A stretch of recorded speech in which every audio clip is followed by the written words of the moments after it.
Hello and welcome to the rMetroidvania podcast. I'm Professor Q. This is Caldrath from the rMetroidvania subreddit in Discord. This is Master. I'm also from there. And this is Chief, and I'm also from there. And we have Chief with us here today because he is our resident expert on Gleamlight. I came here as a Gleamlight connoisseur, I think. He's the one who encouraged me to try this. I think we've confirmed that this is not a Metroidvania, but I thought it would be interesting to try because I think it has a lot of discussion around it. And I thought we could talk about that. And so this is technically blind from a gameplay perspective, although Chief has spoiled some things on the Discord, and I did click those spoiler links, so I do know a little bit about what's going to happen. But other than that, I actually have no idea how this game plays or anything about it besides probably the initial trailer and screenshots. So let's go ahead and get that started.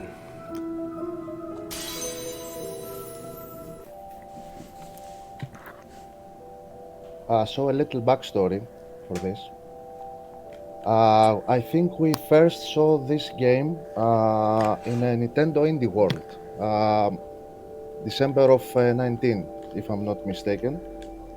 And this game had got my attention because it's very pretty.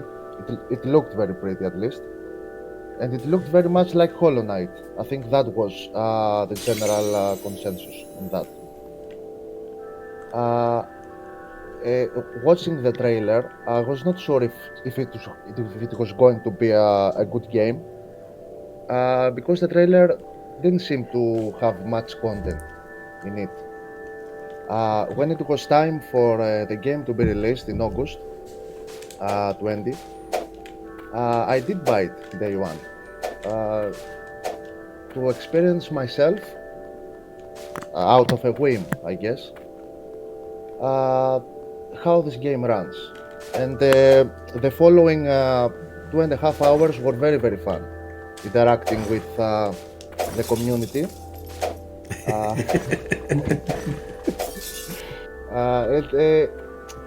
Okay, it's a bad game. That much is known, but it's a very memorable game as well, and it's very fun to discover why. So Nova God is asking if this is Silk Song. The answer is absolutely yes. No, this is Gleamlight. Gleam Song. Oh gosh. If I had an early copy of Silk Song and I didn't tell anybody, that would be so vicious to just suddenly play it like that. So my first impression is that okay, so I played Hollow Knight probably last week, and this game is very floaty, and the animation on the attack is a little bit long, so it doesn't have an impact to it. Just first impressions. Yeah, it seems like it has a lot of startup on the attack. Oh, does this thing even die? Also, I'll note that while Chief was talking, I was pushing all kinds of buttons during the intro while we were just staring at that sword. And it wasn't until I pushed the square button that the game's actually moved on. I didn't know whether or not that was a cutscene, or if I should have been waiting through it, or if I was supposed to be pushing buttons. So that's kind of weird. Alright, I just got an achievement. It looks like the game doesn't have any hit pause, so that might be why your attacks feel like they're not impacting very much. Yeah, when you have that weird feeling that it just doesn't feel right, then you can start analyzing kind of what's wrong with it. Now, it looks like I had knockback there, so that feels good. I don't have a health bar. I don't know what those red things are doing. I'm pushing. Is the red stuff the health? I don't know. So it looks like I've gone a little bit kind of dark. I think that is an indication of my hit points. I think somebody said that, as you take damage, you lose color. Yeah, and then hitting enemies makes you gain color back. That's true. I mean, other than some of these minor gripes, so far it seems competent. Now, if you go into this expecting Hollow Knight, I can see this being very disappointing. But if this was the controls in an open Metroidvania world, it'd be just fine. Okay, so what do I do? I think I need to kill that thing somehow, but I have no idea how to reach it. Art style seem okay, I guess. Nova says it's amazing. What I notice more though is the animation, how it looks like. Professor, the game plays a lot with buttons. Maybe search for a button. Yeah.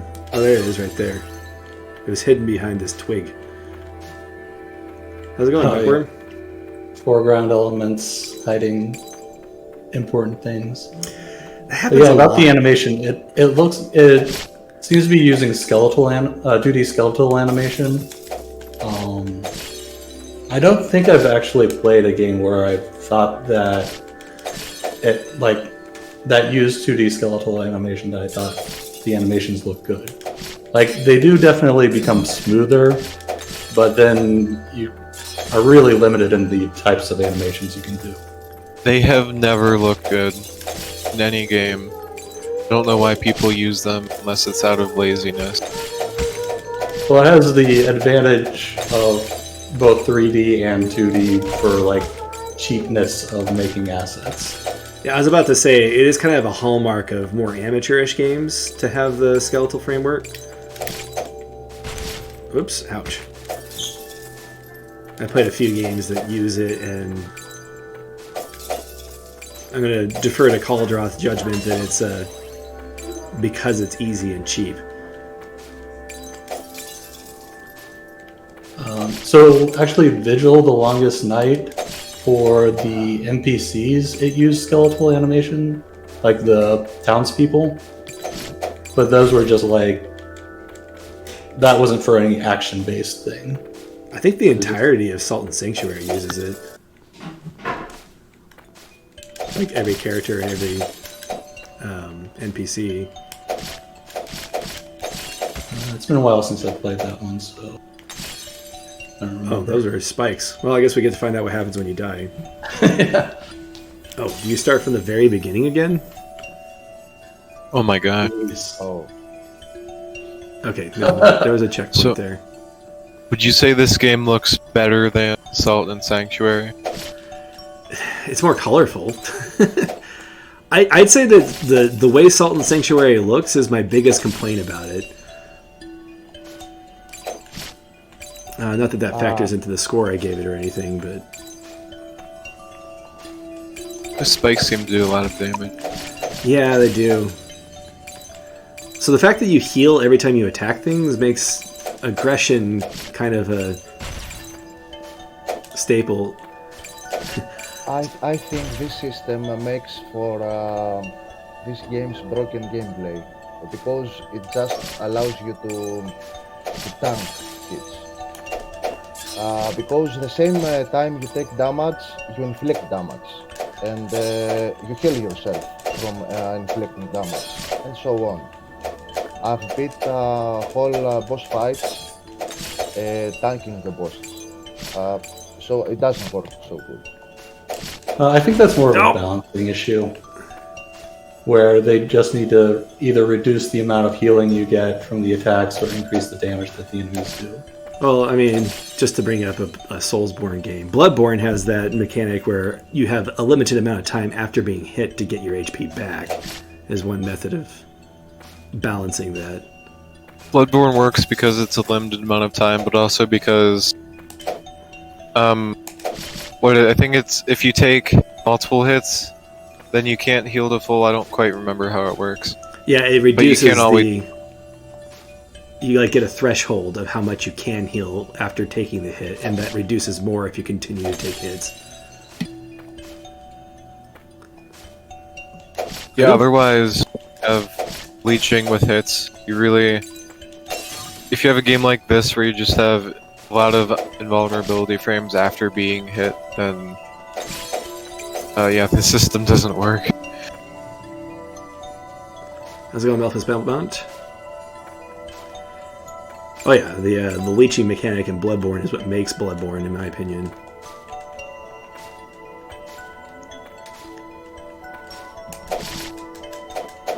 So, something I was noticing while everybody was talking, because of the lag on your animation, like if I turn around while I'm in an animation. Like right now, let's say I wanted to flip over and slash to the right. If I'm in the middle of an attack, sometimes I'll continue swiping the same direction I was initially facing instead of switching.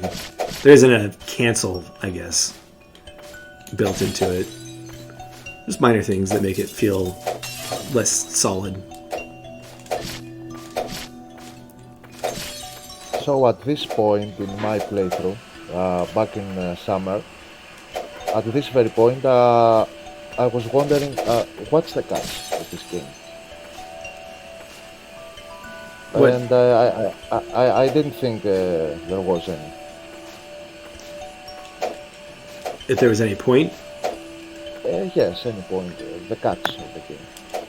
So apparently you can drop through platforms. It doesn't tutorialize anything. Oh, there's Hornet.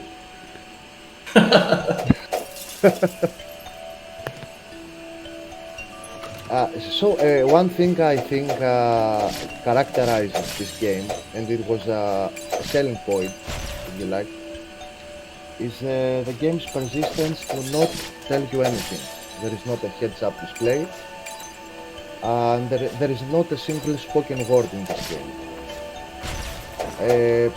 So the concept, I guess, was finding out yourself through images, through the imagery of the game, about the lore and the supposed plot of the game. What is interesting is there are achievements, and the achievements themselves, if you read through them, expose more of the game's supposed plot than the game itself. Sort of like reading the manual, but instead you have to read the achievements. Yeah. So Addo was kind of like that too.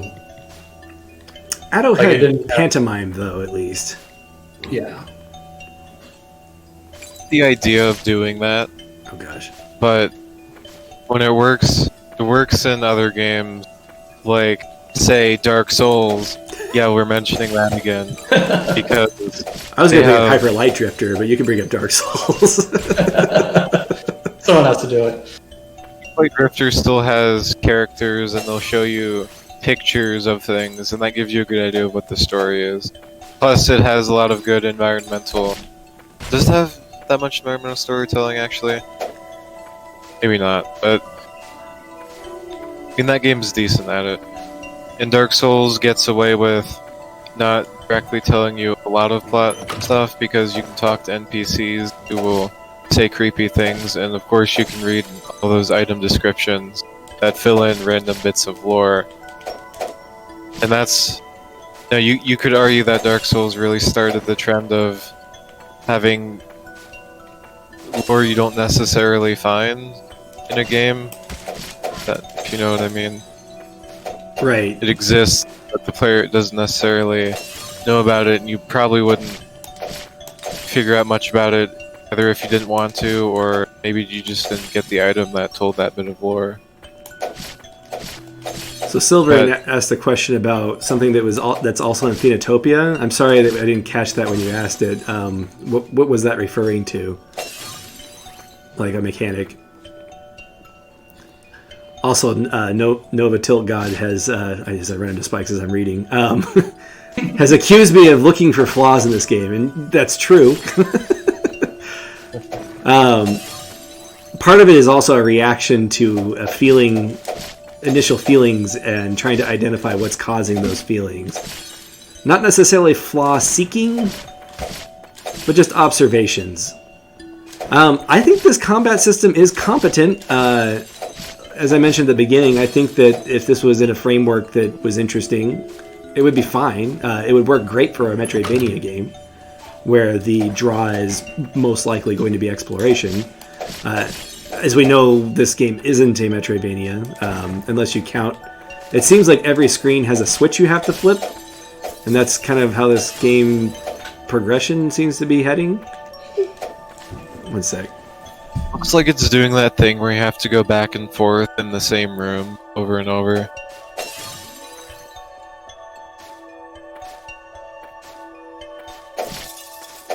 Yeah, it's kind of like the non-linearity that the later Dark Souls had. Where it was like, in a single room, you can go back and then it'll unlock shortcuts, but it doesn't do as much on a larger scale. Like this game's largely linear. I mean, so far it's been completely linear. Right. It is. And you haven't even gotten any new abilities. Which, you know, to be fair, when a Metroidvania is starting off, often they're pretty linear in the beginning. It is 100% linear, and it lacks any Metroidvania elements whatsoever until the credits. After the credits, if I recall correctly, there are some upgrades, a high jump, I don't really remember.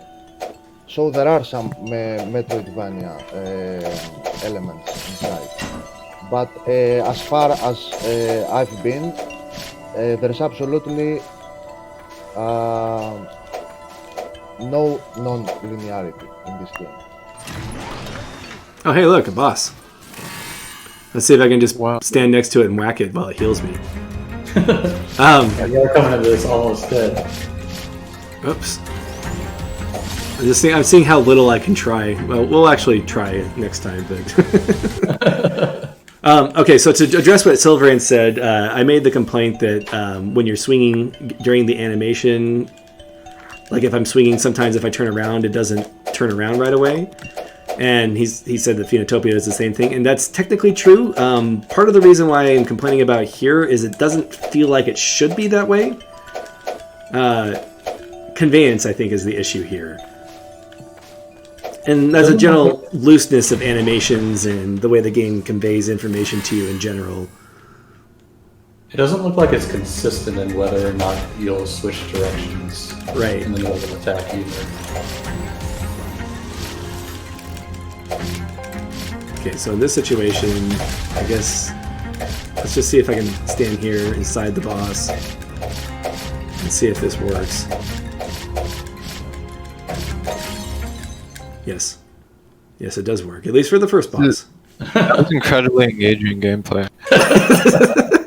Could you hear my hey, look, we can dash now. Is this a new ability?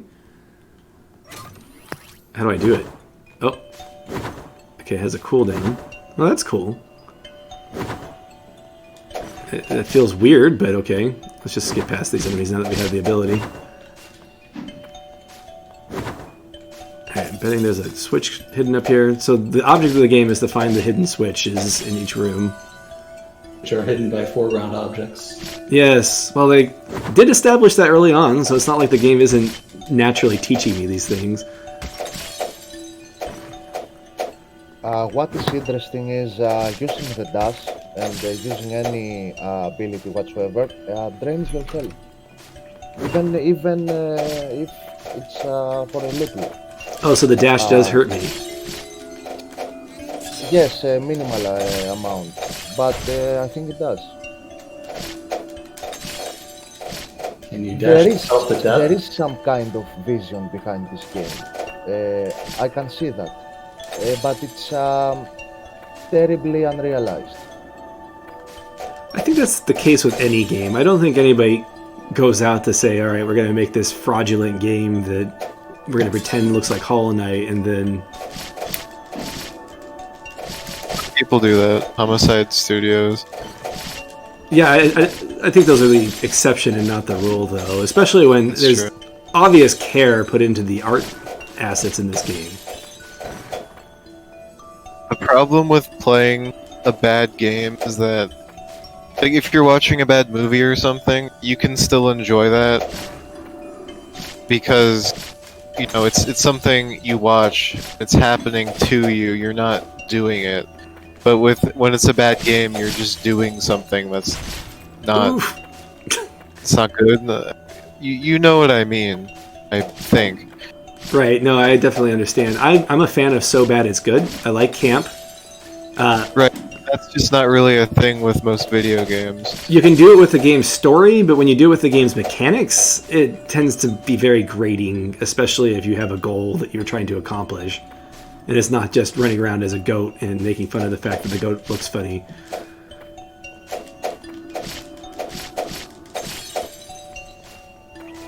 Okay, so this is a lot of leap of faith design here. But that brings up an interesting point. Do you think like Goat Simulator is the equivalent of a campy movie when it comes to gameplay?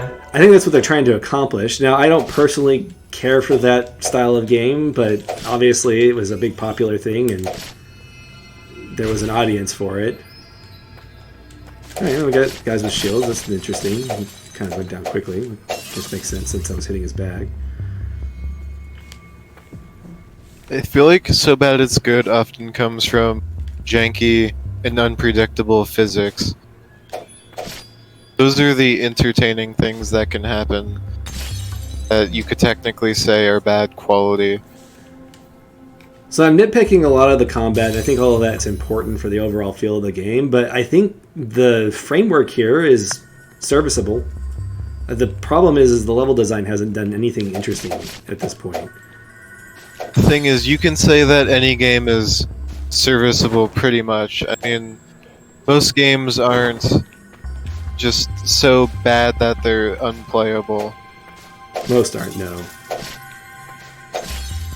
This also might be a case where there was like somebody on the project that was really passionate and did a great job, and then there were other people who were not. I think that's what happened in this case. I mean, there is some extreme disprop. It's extremely Disproportionate? disprop. How to say that? I'm sorry. Yeah, Disproportionate in terms of. I mean, look at the visuals. It's a beautiful game. No doubt about it. It's okay. So It this has... It's no Ori. It's no Ori, huh?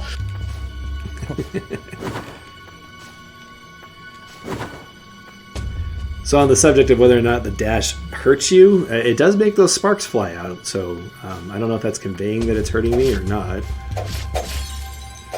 Okay, so did I just climb up all the way up here and haven't gotten the switch for the rim yet? Okay. A little pop-up. I have tried that. That dashing enough times turns you black. So Oops. kill you. You know, killing myself might not be a bad idea at this point since I have to go through this gauntlet again. Oops. The question is where did I miss the switch? So that little platforming challenge was good, I think. I feel very unrewarded. Oh gosh, and it's checkpointing me up here. That's wonderful. I feel a little unrewarded that I got up to the top and found the dead end just because I haven't found the switch in the room yet. You got rewarded by having your checkpoint there. Don't. You wonder... So here's a good Don't worry, subject to I'll- talk about. Let's talk about darkness. What were you saying about Ori? Sorry to interrupt you, Master. I was saying, I wonder, is there ever a point where you aren't able to complete a platforming challenge because if you dash, you will die? I don't think dashing kills you. Just drains your energy to a point where you are one hit kill. Oh, You just hit something there. What if you kill yourself right now? Will it have the switch hit? that's what I'm wondering actually, but I don't want to. I don't want to find out, I guess. I died a lot here, I remember. Yeah, well, this is the first time the game's actually challenged me, so that's something. I'm not saying it's like a super hard challenge, but we're going to find out whether or not the switch is flipped at this point. Thing is, it's not hard to make a platforming segment hard. Okay, this is good information. If we ever are in that situation again, just kill yourself. Yeah, with the game, the mechanics, the way the game is, it seems like it's a lot easier for them to make difficult platforming challenges than combat challenges. Yeah, I think that if this was focused on platforming, I don't know, they need to change the healing mechanic, I think, so you can't just sit inside the boss and swing your sword. Okay, we're just going to fall through this area. Have you seen any switches as we've been falling down? I've just kind of haphazardly made my way through this section. There's a lot of leaps of faith. It's like every other room is a leap of faith. Alright, so this boss is in the air, so I can't just sit inside him. Unless I find a good position for that. Can't even see him if you're too far away. So yeah, darkness. This is a common thing that people put in their games. I've always been kind of annoyed by it, which is ironic because Barbarian is definitely a darkness-focused game, but I think the darkness serves a purpose in that game. I'm trying to figure out. Sorry, go on. I'm trying to figure out what darkness serves in this game. Well, game, it's just an aggressive vignette, and it doesn't look very good.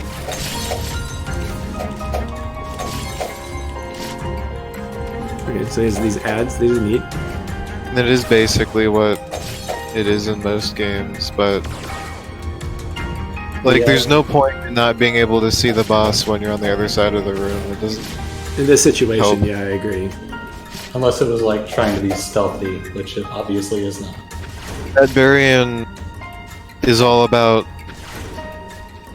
getting rid of darkness with your bat friend, and you know that game does darkness very well, as you said, because it's an actual mechanic. But in this game, the darkness isn't a mechanic; it's just there to be annoying, or to look better in screenshots, probably, most likely.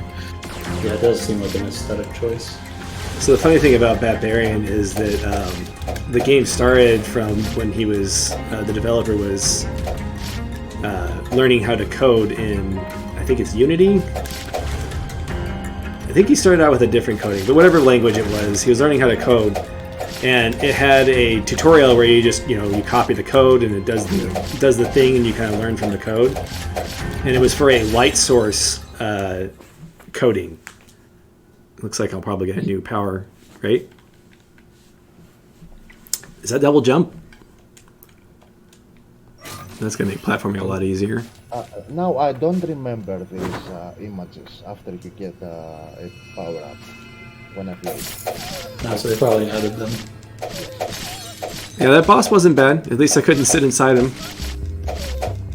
The healing mechanic does mean that I can be more reckless than I normally would be. That the boss right got now. stuck dashing to the wall like 4 times. Yeah, he did get stuck in the wall there. That feels like a technical unfinished thing. Now at this point, I realized how bad this game is. Speaking I of, expected it to be bad, but I actually didn't believe how. you were in how denial. Ah, Love you. and I wrote about it in the server, and Master pretended to ping everyone saying Gleamlight bad.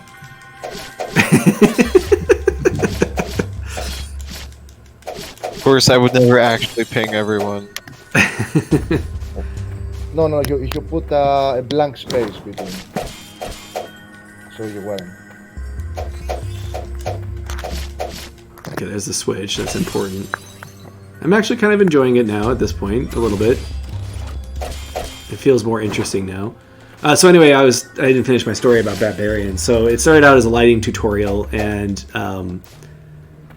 so it probably came with some generic character. I think he said the original character that they had in the tutorial was like a Space Marine or something. But basically, he's like, so what can I do with this light source to make it more interesting than just being like a flashlight or whatever? And then he's like, how about a magic bat? And then like the entire story and game developed from there, which I find really interesting. That is cool.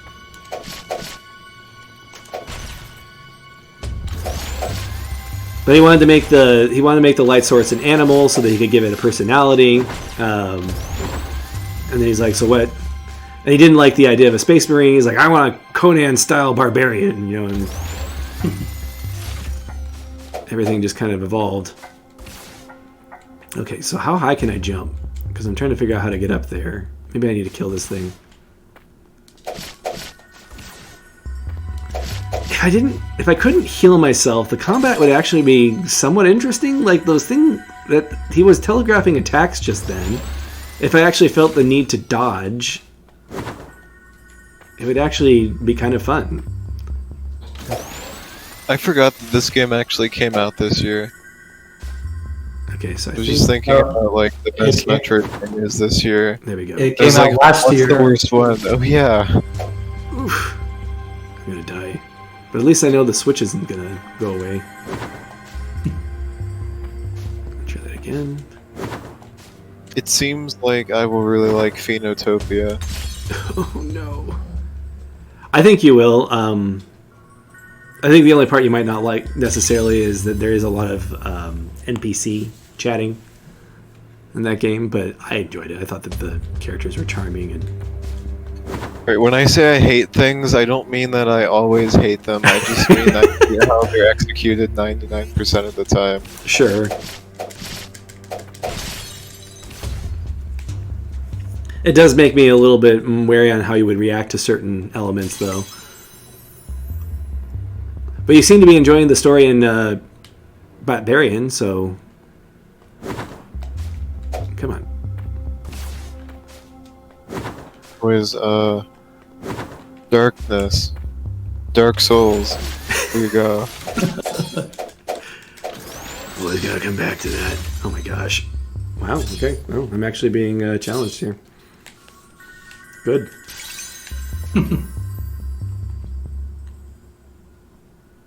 It does seem like it'll be really annoying if you miss that jump because you're going to have to go through all of that again. Sure. This is only a single screen, though, and it looks like the game saves on every single screen, so it's got that going for it. Alright, so if there was a way I could kill that robot down there, this would be much easier, but I think the game kind of restricts you from that. There we go. And I already opened the door, so there we go.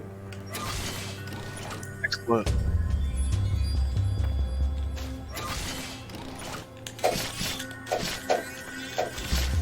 So do I you think like the slowly rotating stuff in the background. Oh yeah, that's a nice detail. I actually didn't even notice that until you pointed it out because I'm too focused on the foreground. Stuff in the Yeah, background's twice. rotating, stuff in the walls that's rotating a little bit. It's cool. Turn around, dude. Come on. Yeah, that's a good idea. Turn around. Good night, Didn't everyone. know. Alright, I'm gonna have to kill these things as I go up because if I don't, they're gonna kill me. Dude. Yeah, I'm pretty sure somebody really cared about this game when they were making it. Let me leech health from you. Yeah, you know, if the enemies could leech health back from you, maybe that would balance out the health leeching. I mean, it looked like you damaged him earlier, and then he became less damaged Do you think he does? after he. Maybe that is a Might. mechanic. So you're double jumping every time you go up to hit him, so you're losing health from that. Well, I'm not actually trying to heal myself in that situation. I was actually just trying to get past him. It's like they just aim at wherever you are. Yeah. It's one of those. Alright, we'll see you, Novagod. Alright, let me look at where I'm trying to go with this. Is there a switch up there, or what was I trying to accomplish by climbing this? It doesn't look like there's anything. I pointed you on the top. Yeah, he did hit me from up there, or from down there. Alright, so where was I trying to go? I guess I should... The whole time I was trying to climb that, and there was no point to it. I wonder why. It's because it was there. Well, I mean, it You seems like... played too many Metroidvanias. So it's like, oh, there's an area I can get to, I have to get to it. Yeah, that's true. And that is kind of the mentality you kind of learn. Not like they could have put an upgrade there or anything. Alright, I did see a switch on the next level, so let's go ahead and just kill this guy.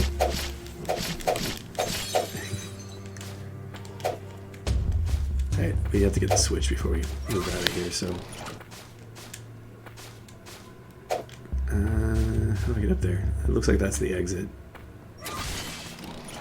So we need to go this way. So I need to bait him. Whoops. Darn it. Really don't want to do this section again.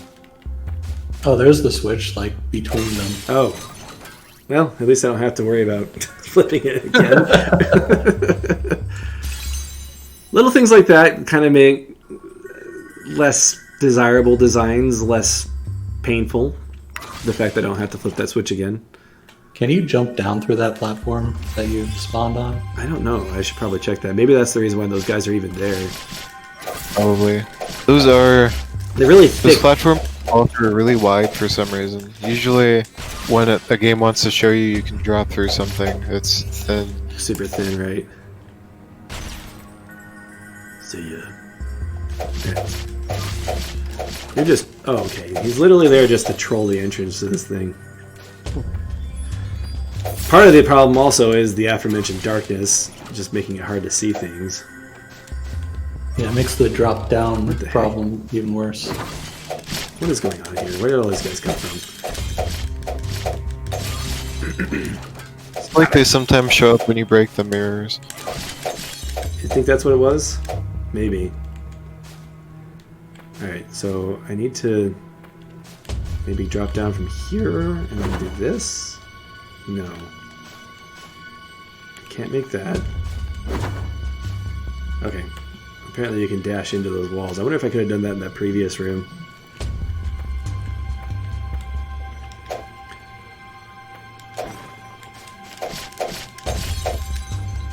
So do you know if Nova God is serious on his defense of this game? Nova actually got this game. And, Yes. hated it as well. He hated it as well. Yeah, he just did. He did say it looks better than Overrated Night. He's just kidding as well, but I think he really believes Hollow Knight is overrated. Mostly by this cult of fans who strongly defend it. So those mirrors do contain enemies, I just discovered. Wow. Alright, time to take out Hornet. I think that's the final boss. Is this the final boss? You know, if I got this far and the game ended, I would be disappointed. This is literally like the game just barely started getting good. And by good, I mean better than the first part of the game. Because it was bad from the start. Bad's a strong word. I would say it is not great. It was reaching the point where it wasn't straight up boring at this point. What games can you actually say are bad, though? Blasphemous.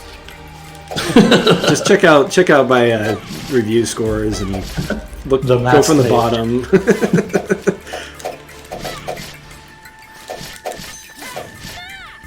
I think this game's bad, but it's bad in an interesting way. Yeah? Oh yeah, this game's $20 on Steam. Yeah, it is. How's it going, Salome? So much. And the game's frozen. Push buttons. Really? It's still animating. You're so amazed. So that was 40 minutes, and I was going pretty slow and talking the whole time. Oh, it's terrible.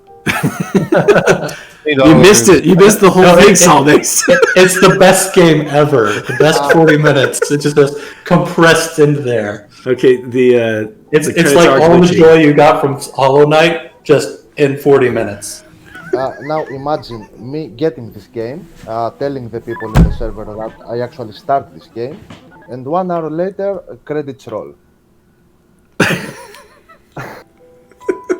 We're not completely dunking on the game. It just shows you the main menu. Alright, so the title screen changed. Game's not over. Title screen changed. It's just getting started. Okay, so you do start where you left off. Is this a new sword? You will have to go all the way to the beginning now. Because that's good game design. So did I get that lady's sword just now? All right, do I charge the sword, or does it just swing like that now?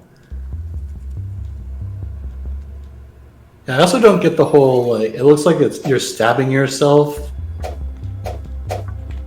Like, is this a Devil May Cry thing? Oh my gosh, that was so funny in Devil May Cry. Speaking of campy and so bad it's good, Devil May Cry is a perfect example of that. Like the story in Devil May Cry, I love Capcom's camp. I think it's hilarious. True, the game is carried by gameplay. But yeah, Capcom has campy stories, but they generally try to have good gameplay. Yeah, they usually have the best gameplay sometimes.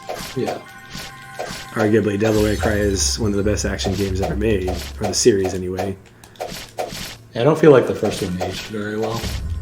There are aspects of the first one where it's just definitely like, you guys need to drop the survival horror aspects. And they did. Yeah. You should play Devil May Cry 2 on stream. Hear it's terrible.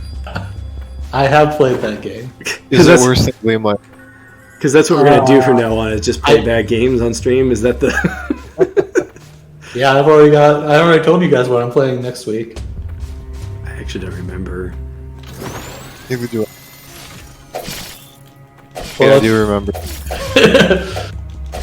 It's a bad game. Couldn't wrap my head around you calling it bad. Oh, I know. Okay, I know what you're talking about. We're not allowed to mention it, though, because we don't want people to win bingo. People will know. Are there He only more talks enemies about- now? Alright, so how do I use that sword attack that I just... Oh, there it is, right there. So, like when you hit the shielded enemies in the shield, that's how they get back health? So what advantage does this sword attack give me over just whacking it? Looks like it has more range, at least. Let's see if it pierces shields. It does. Okay. Oh, nope, it doesn't. I just happened to hit him when he was down.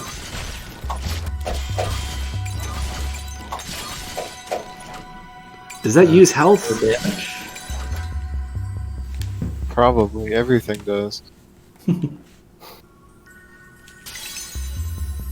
that exists because you have to climb back up it.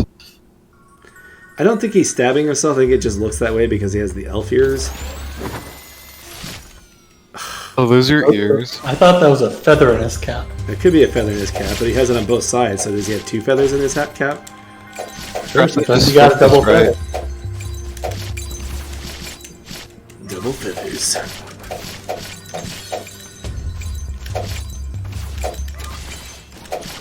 So should we talk about the controversy around this game?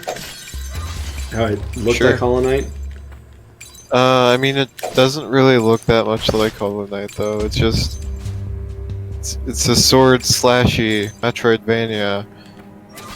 Yeah, I think people saw the glass and thought it looked like the crystals in the mines in Hollow Knight. And it's hand-drawn, and there weren't a lot of other hand-drawn... I mean, this 3D game's platformer. pretty bad. Like, wouldn't say it's trying to look like Hollow Knight. It's definitely trying to be its own thing. Right. I didn't really see the comparison, but a lot of people did. Yes. I remember arguing about that. Probably is that hand-drawn thing, and how a lot of Metroidvanias use pixel art, and this game doesn't. Now the interesting thing is there was a launch trailer when the game launched, and there were some areas inside I never saw in the game I played because I didn't actually complete the game because now we're going back to the starting point, right? Yep. When you go there, there is a continue. I never did. I never did continue. But you can go on actually, and you can go on by deleting your save file. What? And you do that by not be able to do anything else. You will see. I think you will see. Okay. Well, it only took us 4 Sounds minutes to get through this, so hopefully I can go back faster.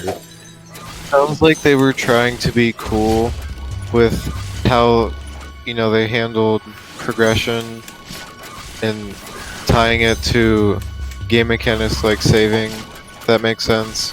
Like something like Nier Or, would do, Stanley's but Parable. obviously nothing to back up that choice. I Trying think to be I can- existential, maybe, I don't know. I believe one of our topics was this week is like uniqueness. Oh no! So they were definitely trying to be unique Yes, with that aspect. that's true. I can also see a narration attempt behind these shenanigans in this game. We talked earlier about a vision that. Oh, you went pretty bad. Huh? I keep hitting that stupid spike. Oh no. Are there 2 of these guys stacked up on top of each other right now? Yeah. This Yeah, is just well, I guess I really like Nier. I only played the first character in Nier Automata. I just remember there being a few things with saves, like if you delete your LS chip, there's a game over. That kind of thing, I guess. Yeah, I think this game wants to tell a story behind these. And then I guess the much better comparison is Doki Doki Literature Club, because I remember people talking about that game and how there's file shenanigans. I actually haven't beat that one. I started it because I heard it had funny things that happened in it. I wanted to play it with my wife, and she was like, "Why are we playing this dating sim together?" Which is ironic because she does all the dating sims things herself. So Maybe you should just have her It's terrible play. to fight. speaking of which, I keep wanting to talk to her about her coming in and doing voice acting for some of the reading for some of these story-based games.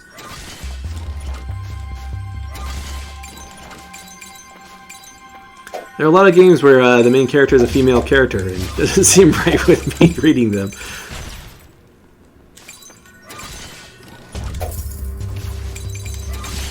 Oh no! Come on! This looks so tedious. Yeah, it's not... Yeah, I feel like this is one of those things where the enemies have way too much health. Yeah. Wanna go play the randomizer? Are we done yet? No, I'm gonna land on those spikes every we're time. here to suffer and fall on these same spikes every Yeah, single we're time. all in this together, Master. Come on.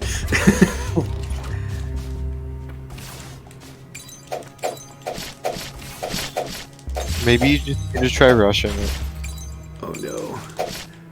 Yeah, you know what? I think I might You don't try really that. need- I don't really have a lot to use.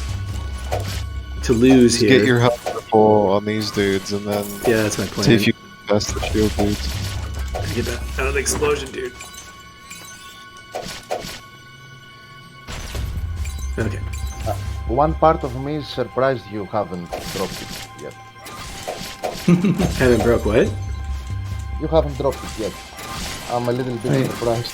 He's played some pretty bad games. Oh no. The chickens game. Okay, you really can't just rush that. Okay, maybe you can. If I can get my health back on these guys. Surely. Okay, let's see. Come on. Seriously? Oh, just tank. You can attack the guy's chain to do damage to him, right? Maybe you should just bait him since he Can you looks attack more the chain? powerful. I haven't noticed that you can. It doesn't look like you can. I thought you could. This guy I can just attack to the ground, so he's pretty easy. I actually think I might be able to go up the left side. I think this guy's literally here just to heal you. That's bad. Alright. Alright, we're gonna try and rush it again.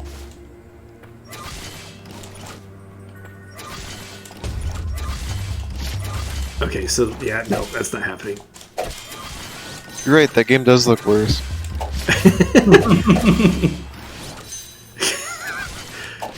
Did you actually wind up playing that one, Professor?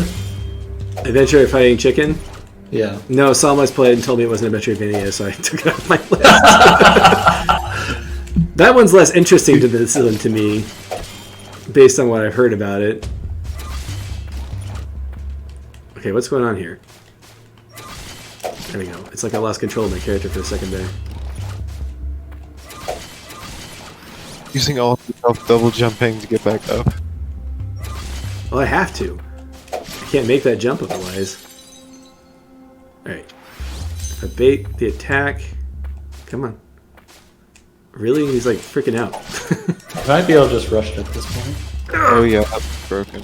Like, part of the reason you weren't able to rush before was because the red guys have longer active frames on their attacks.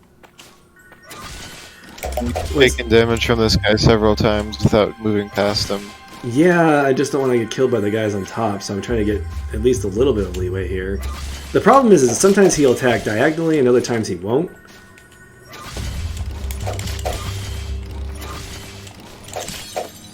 Or not play that. Sames wants us to feel his pain. I think that's what I'm doing right now. Okay, so this guy is a little bit easier to bait, so I guess I'm going to have to... You can just hit that guy's legs, yeah. It also seems like the damage they take is random. I think they're healing somehow. Yeah, there's a bit of Ludo narrative dissonance with the tiny rooms that those guys are in.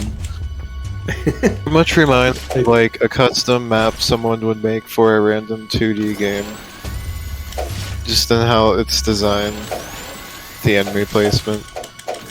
Yeah, this is very amateurish. The enemy span here. I think they're trying to make it interesting since it is the second time that I've been through this, but like, But it's not. this drill guy is going to hit me and there's nothing I can do about it. Oh, it's okay. He'll heal me since we I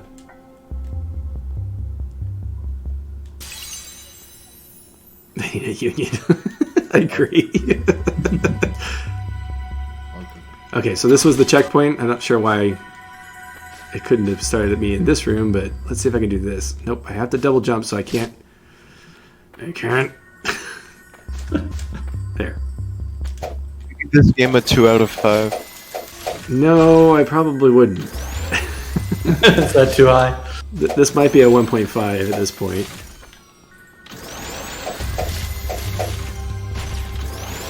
I think there's a good framework here. I think if they actually designed a Metroidvania with these mechanics, they would have had a decent game. You said it wasn't gonna be that bad. Remember how optimistic you were? Where's the button? Back when we were young. There wasn't a button on the last area, was there? Oh gosh, just give me their health. We advised against this from the start. Look where we are now. Okay, so they're gonna make me backtrack through here.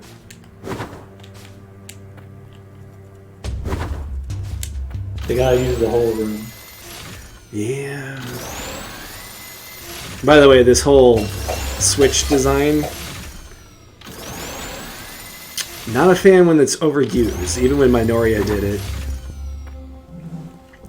It's an occasional good thing, especially if it opens up a shortcut. That feels really rewarding, but when it's just you have to backtrack to this area to flip a switch, it feels like padding at that point.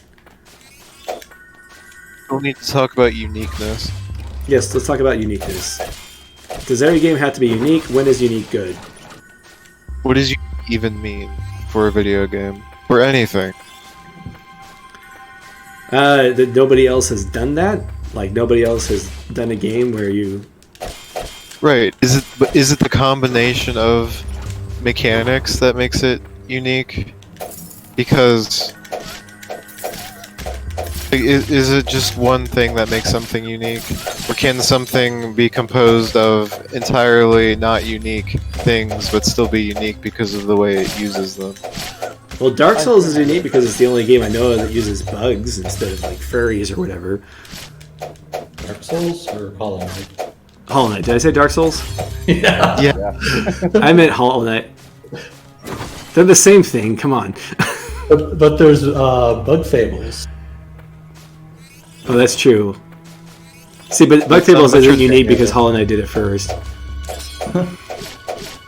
What is up with games being aggressively furry? Why can you tell right away that it's furry and it's not just cute animals? You're asking a 2-hour topic when we're still talking about uniqueness. Yeah. So a game doesn't have to be entirely unique. Like, it could just have one thing that it does that's unique.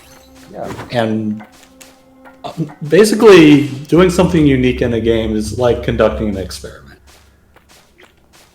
You have to conduct some experiments, or you're just gonna keep making the same game over and over again. But then, it's kind of like a difference between science and engineering, where you got games that are like really refined, and that's like an engineering thing where somebody took something existing and then like got all that they can out of it. And then there's the science where somebody tries something completely new, and because they have a theory that maybe it'll make their game better, and you need a combination. So what does I do Hollow Knight agree. do that's unique? Besides, and mechanically speaking, not talking about the bugs. Honestly, I think Hollow Knight is more of a refinement type game, where it just took a bunch of things that other games did and did them well. Hollow Knight has the dream now. The high jump. So how do we high jump? Is this Castlevania style? Do I have to push the R button? I wish you would tell me That what was button it fairly was.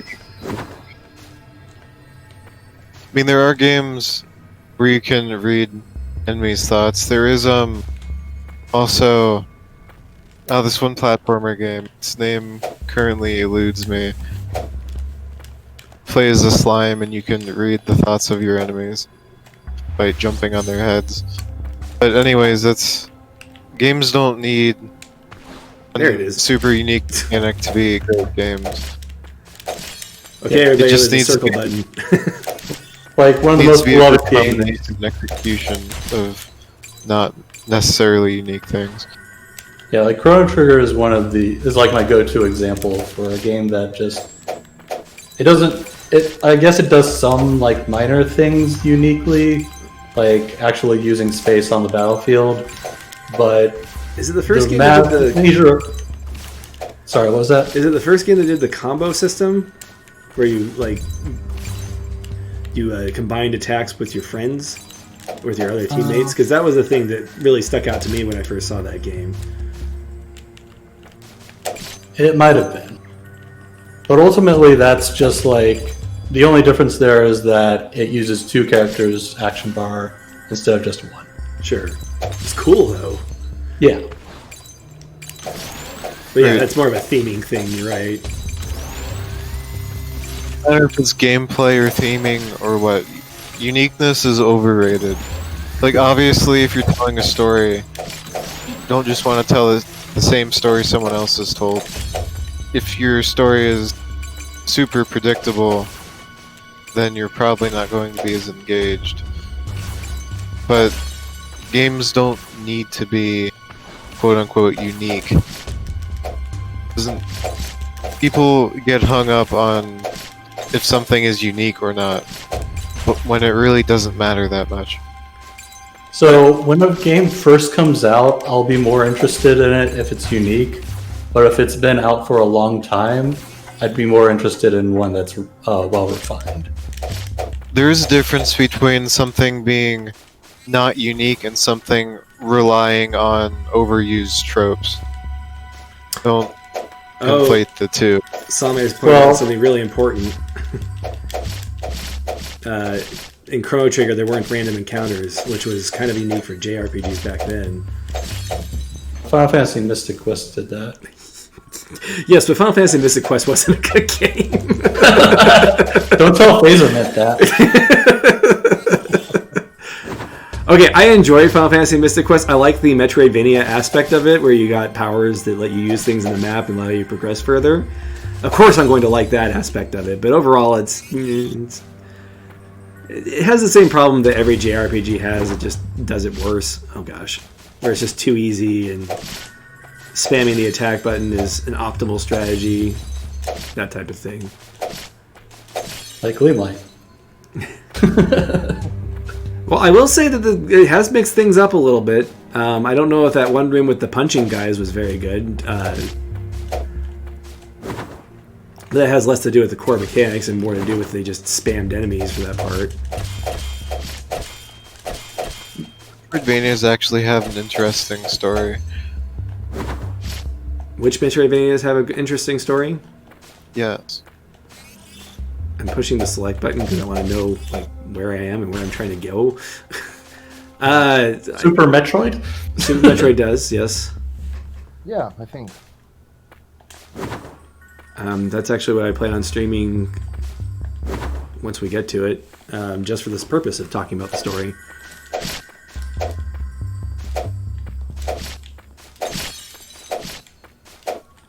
And then Iconoclast, but people don't count that as a Metroidvania. I like the story in that game. I am apparently alone in that opinion, though, for a lot of people. I don't know. Some people praise it still, but King K agrees with me. I think a lot of times when people say that a game has a good story, they generally are saying that the game has a good plot. And Metroidvanias generally aren't as plot focused, they're more lore focused. See, Sure. actually, I have a different opinion. I think when people say a game has a good story, they're usually referring to a game having good characters. Because characters, just having characters with dialogue, pretty much, you know, not all Metroidvanias even have a significant amount of that. Are you kidding me? Why are there spikes on the ceiling?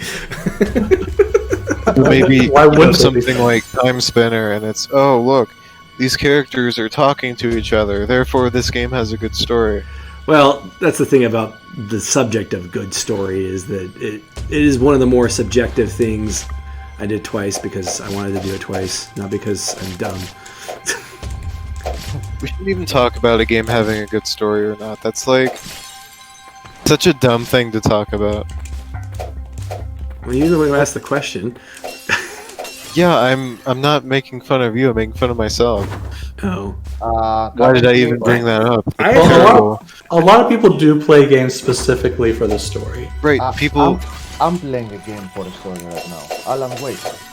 I don't that's go definitely a crazy story about game. I don't go crazy about the gameplay. I find it kind of repetitive, really, but it's serviceable. But I really go on to see the ending. So there you go. And I'm playing Danganronpa 2 right now. That game is basically just all story. Okay, so I keep talking about how I should talk about my scoring system. I'm not going to go into it tonight, but one of my things is that I think that every game has 3 different values that it can provide to the player. And I need a different word besides values because usually people equate that to, monetary value or whatever. But the 3 values, in my opinion, are they offer up a challenge, they offer up a good story in the sense that it provides something you can think about and use in your daily life. And that's definitely a subject that we can debate about all night. And then there's the social value, that it provides an avenue for you to bond with your friends or family yes. or who you play with. I will talk about Gleamlight's story for years to come. Yeah, it doesn't necessarily have I'm to not be saying this is a multiplayer story game. Hey, we might actually wind up talking about this game story for a while because it is at least unique. It is. A game doesn't have to necessarily something doesn't have to necessarily be good for it to be something you can talk about. I've heard some people, after I've explained that framework, argue that the story can provide a social aspect as well, and I can agree with that. I think that's basically what everybody's done with Dark Souls, with Vadi Vidya's channel and everything. Trying to find meaning in a story that the meaning isn't completely apparent. And I think that's something that's uniquely video gaming, because not everybody will see everything there is to see in a game. That's the advantage to the, you guessed it, Dark Souls formula. Have you guys heard of that game, Dark Souls? Merits is probably a good word. I actually like that. Maybe I'll think about using that. You should use the word charms, because Hollow Knight. Sorry. One of these nights we should talk about Bartle's taxonomy. I think that's his name. Bartle or Barton? Oh. He has another framework on like why people play video games and what they get out of them. Are the Bartle types the... Yeah, like explorer or achiever, explorer. I think there's 6 of them.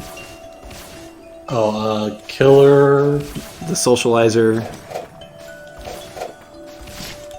I think that's interesting.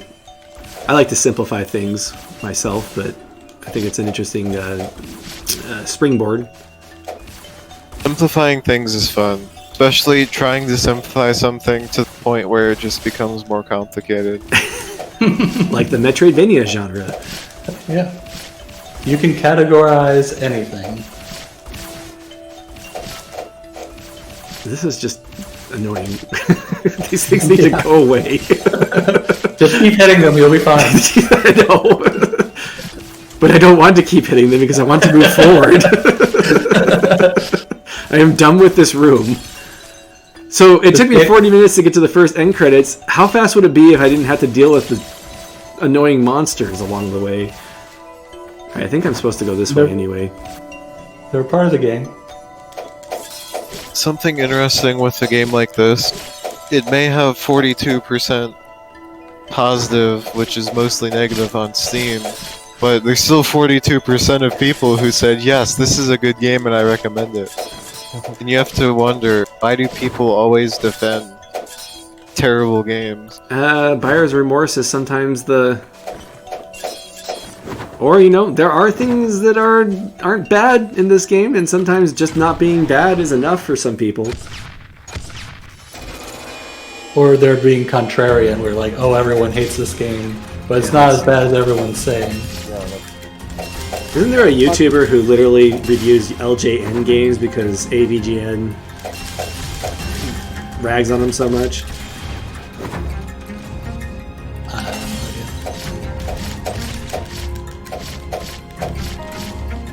I think that some people appreciate it enough the good aspect. You're coming a little quiet there, Chief. I might turn you up. One sec after. I'll pause the game and do that real quick. Sorry, can you say what you said again? I was saying that some people who gave positive rating to this game may have just appreciated enough the good aspects of this game, like the visuals, which are good. That's the other thing, is that everybody has something different that they want to get out of the game, which is where Bartle's taxonomy becomes useful, is that it tries to identify the type of players that you're trying to attract as your audience. It's true, you have to wonder how many reviewers are paid off on Steam. There's also some of that going on too. I don't know if that's necessarily why it has 42%. But... Yeah, didn't this have like a fairly large publisher? I had it large enough to manage to get onto the Nintendo. I can't believe it got onto Nintendo stuff. Like, it's such a bad game. At this point, I was pretty convinced that this game was like a part of money laundering scheme or something. Like, I've played platformers on my phone that are significantly better than this. Thank you for being here, Chief, by the way. I love hearing your evolution of your feelings in this game. Thank you for having me.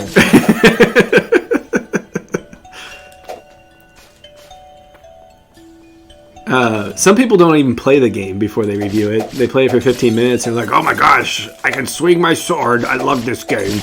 I don't understand those people. I don't know. Some people just, there are people who have Steam libraries that are ginormous that they never play. So Right, that's... Some people. Why review the game if you haven't even played it? It's like when people review something on Amazon and they're like, it just arrived, I haven't used it yet. I can't believe these It's like, pencils didn't come writing pre-sharpened. it's such a waste of your time. Yeah, well, that's the wild of letting everybody have a voice. It's the thing. The alternative is nobody has a voice. I think you missed 50% breaking of that people button are enough. dumber than the average person, and just think about how dumb the average person is. I think you missed the button. Yeah. So you hit the button like twice. Oh, did I totally just wasn't walk enough. past it? No, you totally hit it. Like it was behind the foreground object. You hit the foreground object, hit the button a couple times. Obviously, But it has help for some reason. obviously, I'm paying more attention to the conversation than I am at the game. Is that like a Which is crane in the understandable. background? Here's some environmental storytelling here. So apparently, they parked their Caterpillar crane here and then let it crystallize. Maybe they were moving the crystal. This is what I need Nick for. He always makes up a hilarious story when I ask him to explain the lore on something. I think the starting point, the conception of this game was how to make a game without telling a word, and maybe that explains the health system, for example. Yeah, without anything on display. There are actually people who think that UIs ruin games because they prefer games that are completely immersive. I mean, I understand that, but there are certain things you cannot convey very well. You would be able to sense in real life what you would want to convey with a gamey element to make, and I think that would help with the immersion. So Melphis Bellmount asked why I'm not using the circle jump more, and that's because I forget about it. It's really the only reason. Yeah, edible UI is great. I wonder how hard that is to code. Oh gosh. On the other side, there are companies like Nintendo, which absolutely tailor the experience for you. I mean, main Nintendo games don't even have sound settings, so to speak. Right, so they think they know exactly how the experience should be, and that That's it must be that way. I think that characterizes Nintendo a lot. Yes, that's Yeah. their strength and their weakness, I think.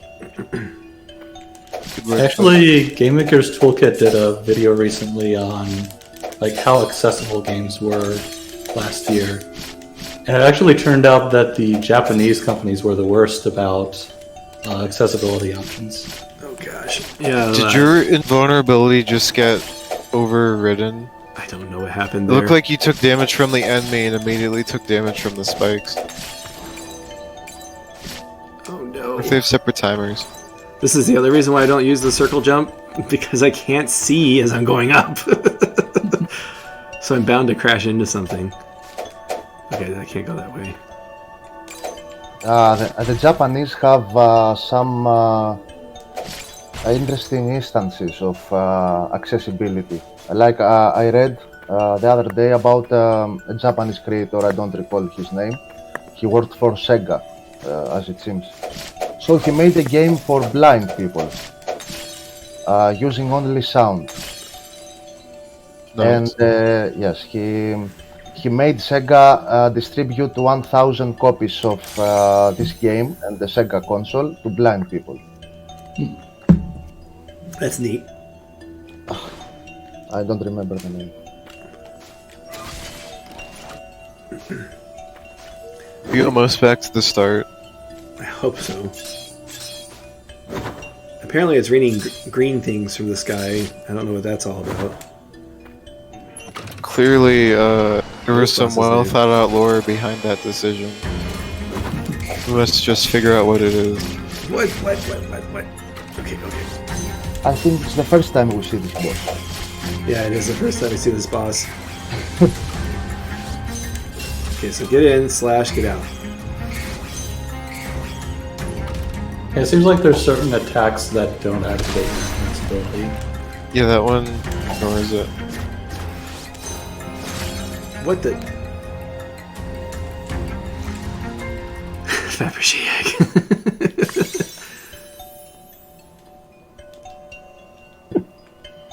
Oh, bear So is your dash invincible? Like, can you dash through that stuff?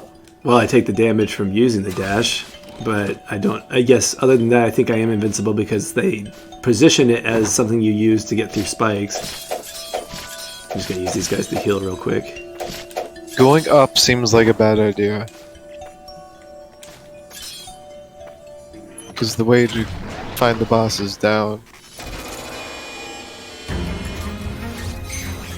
Nope.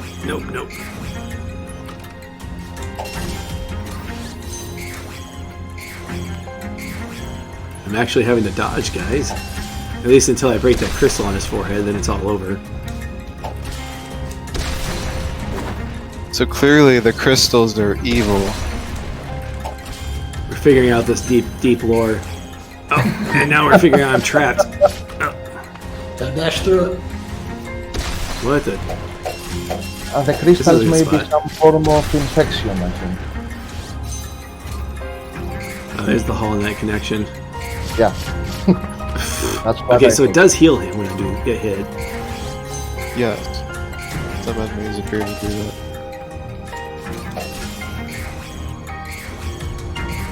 I really dislike when attacks like this just linger in the way for a long time, because it really slows down fights.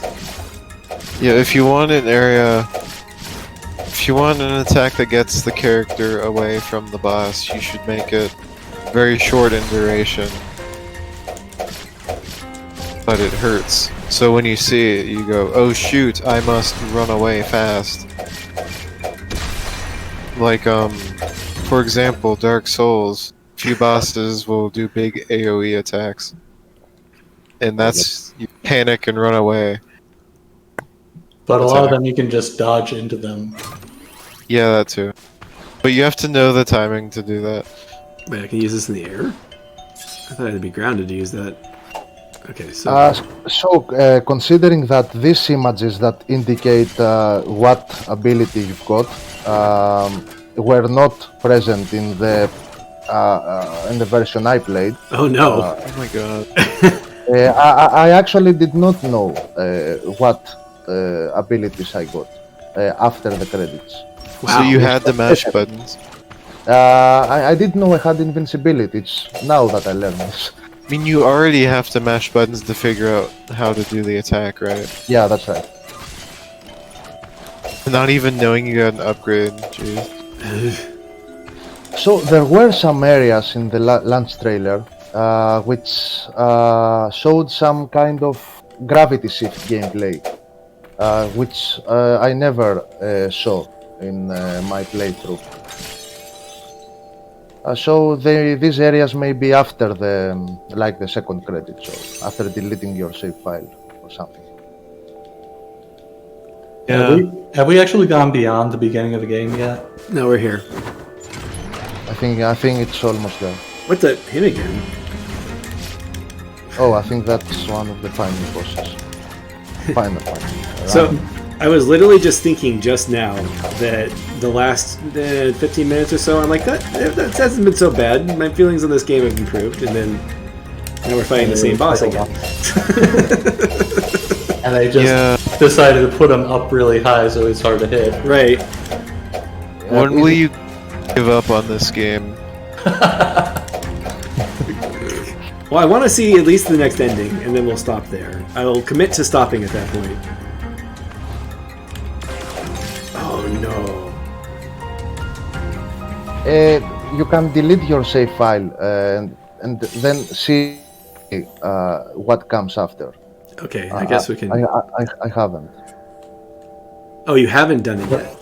No, I haven't deleted my save file. So the powers that they give you in this game are really neat. Like this is neat. If this was a Metroidvania, I would love this. The thing I was trying to do there. Okay, suddenly I'm not able to. What is it exactly? It's the cheetah ability in what do you call it? In Bloodstained and Aria of Sorrow. So it's the run fast ability. Yes, it's the run fast exciting. ability. If this game had a Metroidvania world and the consequent backtracking, that would be fantastic for that situation. But you are back. But it doesn't. That's true, I am backtracking. That's the problem. That makes this a Metroidvania. If only this game were good, it would be good. To be honest, this game's more Metroidvania than some of the other games I've been told are Metroidvania. Dead Cells. I'd say Dead Cells is solidly more Metroidvania than this game. No. But this at least has ability upgrades. I mean, this one technically has more abilities rather than, like, basically just keys. But there's no... It's bad. Everything's terrible. Metroidvania is not a quality statement. Yeah. It doesn't seem to have any significant gating. Your abilities helping you in combat with the run fast. Notice any point where you had to use it. Well, he's had Since to use, Chief like- didn't even know he had it. Well, You had to use the high jump at one point. you have to use the high jump. You have to use the double jump and the dodge. It seems. This boss is just a case of...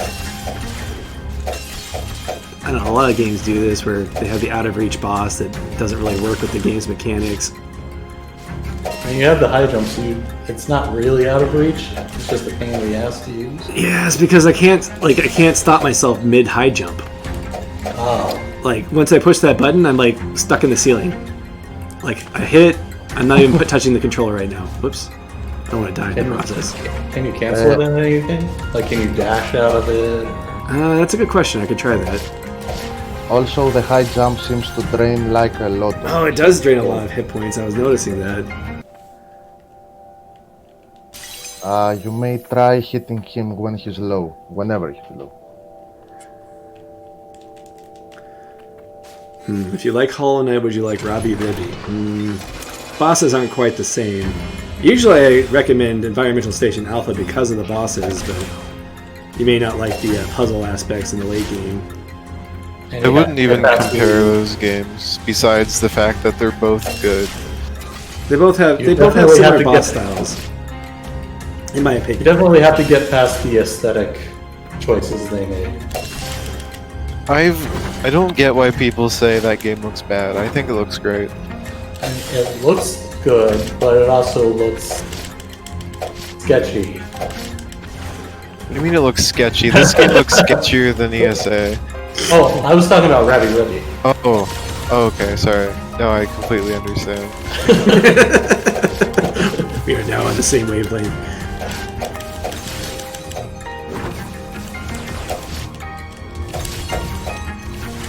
Cauldron's going for a very specific definition of sketchy. Yeah.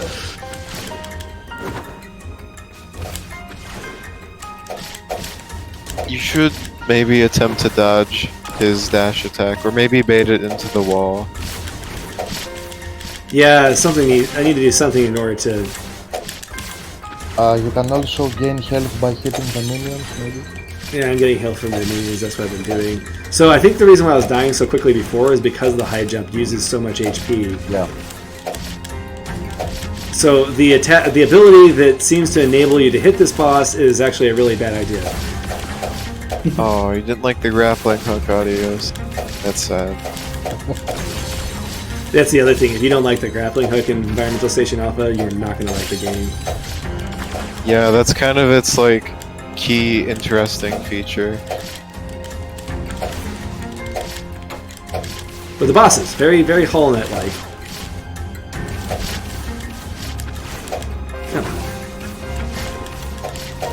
Yeah, were you saying that the bosses in Rabby Ribby were also Hollow Knight-like? No, I was saying that the bosses are very different, and that may be a sticking point.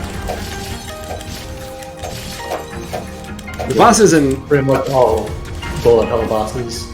Ironically, the bosses in Robbie Ribby are the best bullet hell style 2D platformer boss fights, and that's even after having played Toho Luna Nights. Yeah, So does the boss heal when he hits you? Is that why it's just taking I so think long? that's probably what the problem is I keep getting hit by his dash attack when he... So what I need to do is I need to start timing out my attacks.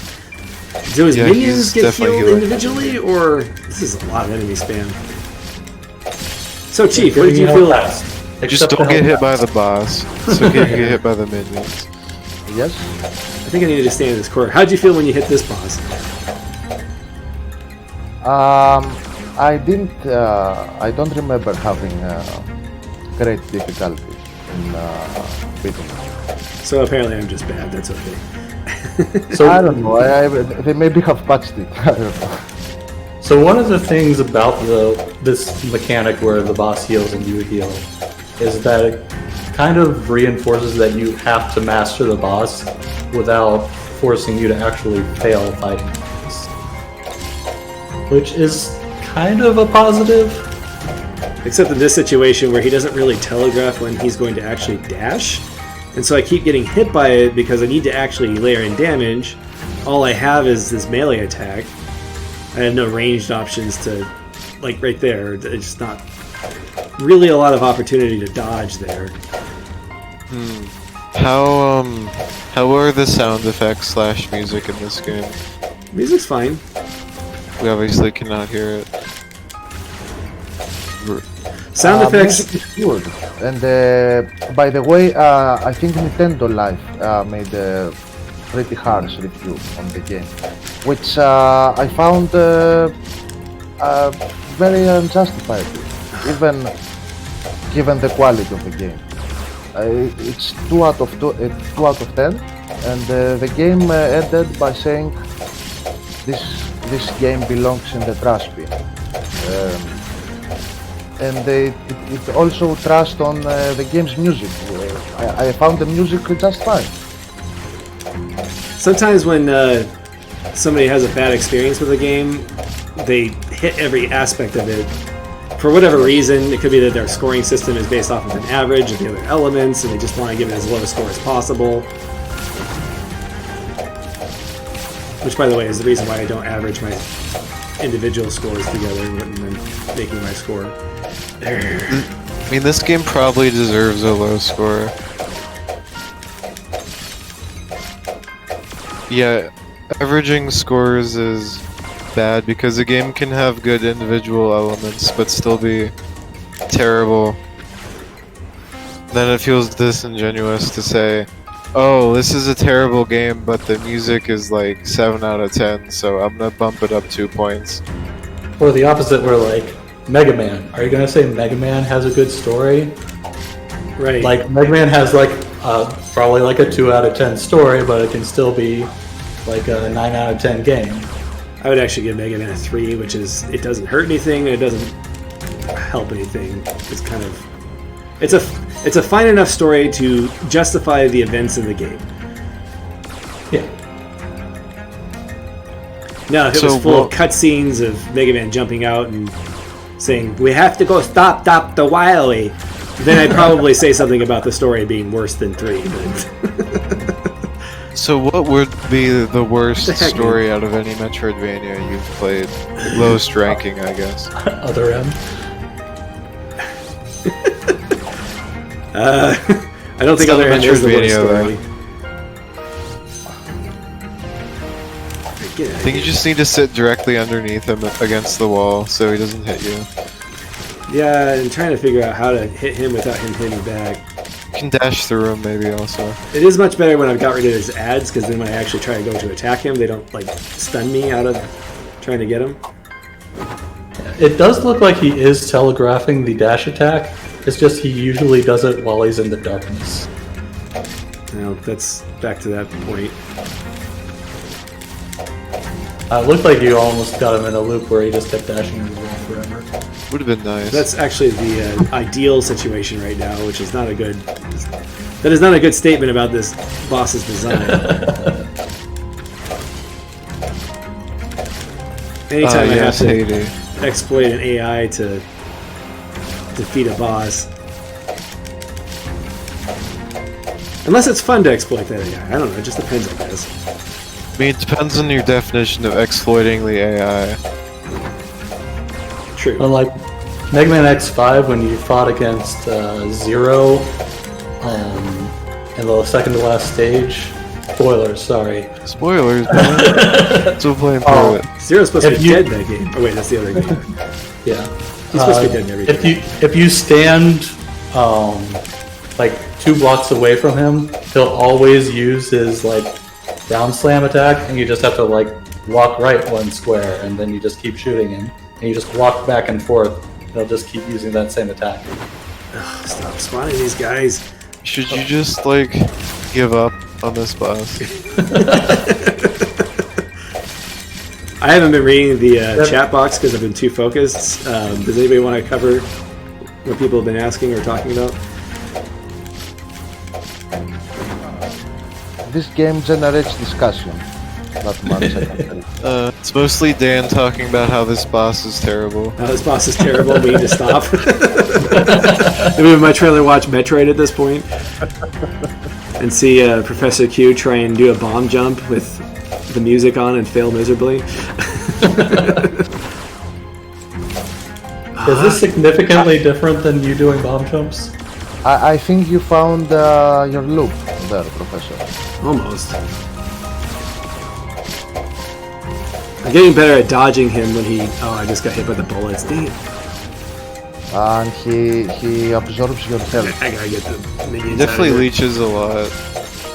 Though you've also probably been hit by him more than you've hit him, so...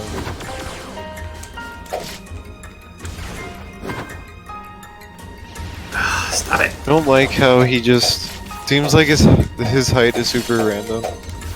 And it only changes when he goes to spawn in the ads. Oh no! Otherwise he just randomly floats up or down, and sometimes you have to double jump to hit him, and sometimes you don't. Like Caldra pointed out, because of the healing thing, I could probably do this fight all night and not actually make any progress. It's almost worse than dying.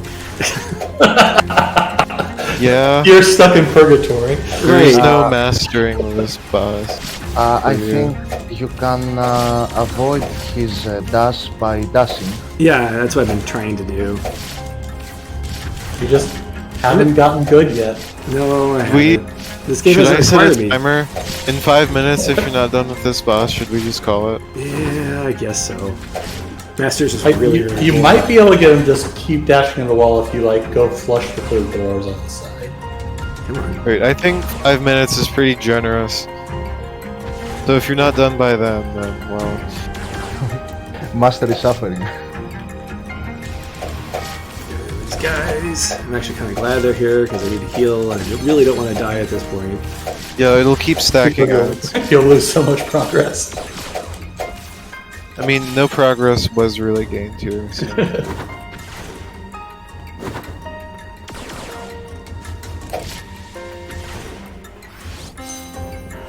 No, don't do this. Oh, come on.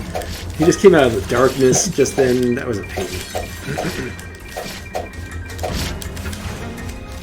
Chief's like, it only took me like 2 minutes to beat this boss. Yeah, you just have to not get hit by him. It'll go down real quick. So another topic I had on my list for things to talk about tonight is difficulty. And is there such a thing as balanced difficulty? Is there an optimal difficulty? When is difficulty good? When is it bad? And when is it just a difficulty spike after a game that you kind of face tank the entire time and suddenly there's a boss that constantly heals themselves? I mean, I think the other bosses would... Some of them at least, some enemies would, but... The problem is, with this boss, you can't sit inside of him because he's floating. Yeah, so my dominant strategy is no longer available suddenly. It's probably more to do with the other bosses being poorly designed, less to do with this one being a difficulty spike.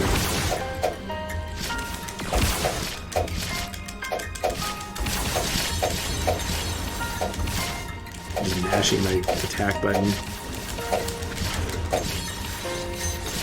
But on the subject of balancing difficulty, I think we've discussed this before, but one thing I like seeing is having a range of levels of success, where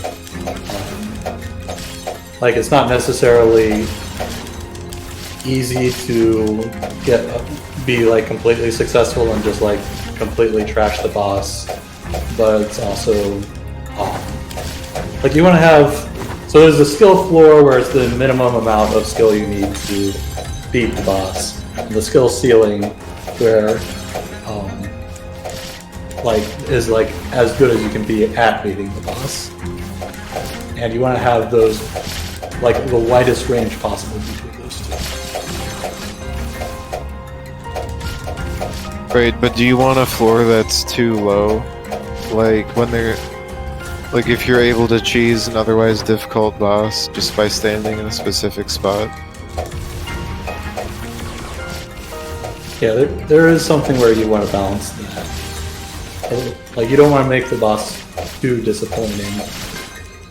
Like Professor, when he was playing the last part of the Blasphemous DLC, he beat the boss on the first try and was like, well, that was anticlimactic.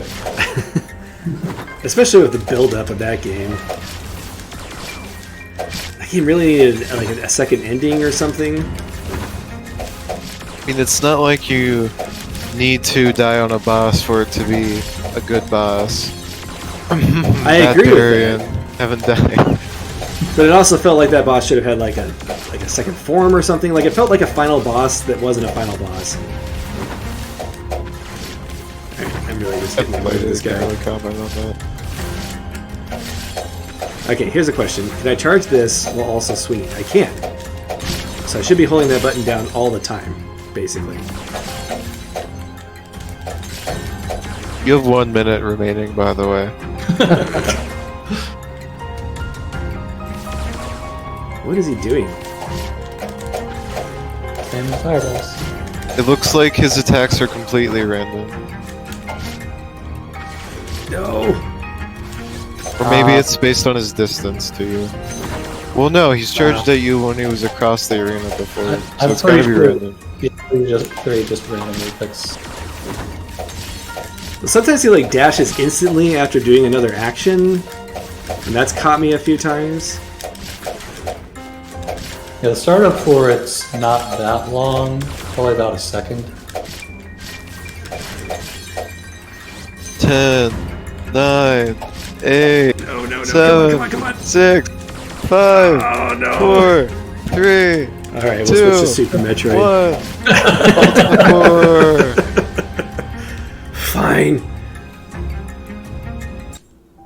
Yeah, I did lose by attrition just now. Actually, I lost by master is what happened. I would have kept going. Goodbye, Gleamlight. We're all gonna blame master for that one. Yeah. I'm okay with You it. totally would have had it if you had 20 more seconds. Yeah. At this point, I'm going to download it again and delete my save file eventually, and see what's after and tell you about it. Sounds good. I'm going to pretend that the reason why I had such a hard time is because they patched the game to make that boss harder and not because I'm just terrible. Alright. Here we go. Okay, well now I can actually think and actually read the chat box. It is interesting, there aren't many bosses where you lose from attrition. When is that a good thing? Is it ever a good thing? Is attrition ever a good thing? The boss takes you an hour to beat, but it's like really boring. Probably haven't played it, but Well, describing it seems like that those way, Final Fantasy secret bosses are like that. describing it that way, I would say that it's definitely a bad thing. So when is attrition? When can attrition be a good thing? I think attrition works best in like an actual war game where you're like planning out armies and you actually build your team up and you're trying to actually have a campaign. Like Civilization is probably a good example. This literally does not go anywhere. What the heck? would I want to come in here? I'm so confused. Oh god, Gleamlight gave me a headache. Thanks, Gleamlight. Just eat some peanut butter. I already ate a bowl of it. Do you really just put it in a bowl and just scoop it out and eat it? Well, I put it in a little bowl with a spoon, and I got some chocolate chips and put them on the other side of the bowl. Well, that does sound good. It was good. I recommend it. So I think Link to the Past is the next Zelda I'm replaying at this point. You have played it before? When I was a kid, but never finished. Never finished because I don't know. I couldn't find where to go next, and I just dropped it. But I was like 12 or 13. Can I open this? I have to be able to open this. This is unrelated to anything, but I had this chocolate bar the other day that was peanut butter and jelly flavored, and it was like really good. It really tasted like a peanut butter and jelly sandwich, but inside of a chocolate bar. It was crazy. And it's a jar. And a jar is completely useless to me. It's not like the flavors don't go with chocolate. I mean, peanut butter and chocolate is great, and chocolate often has some kind of sweet filling inside of it if you're getting trash grocery store chocolate. So your standard is the trash grocery store chocolate? Well, no, I'm saying that it's not as weird as it sounds because it's precedented. I think the biggest concern I would have with that is that the jam would go bad before everything else.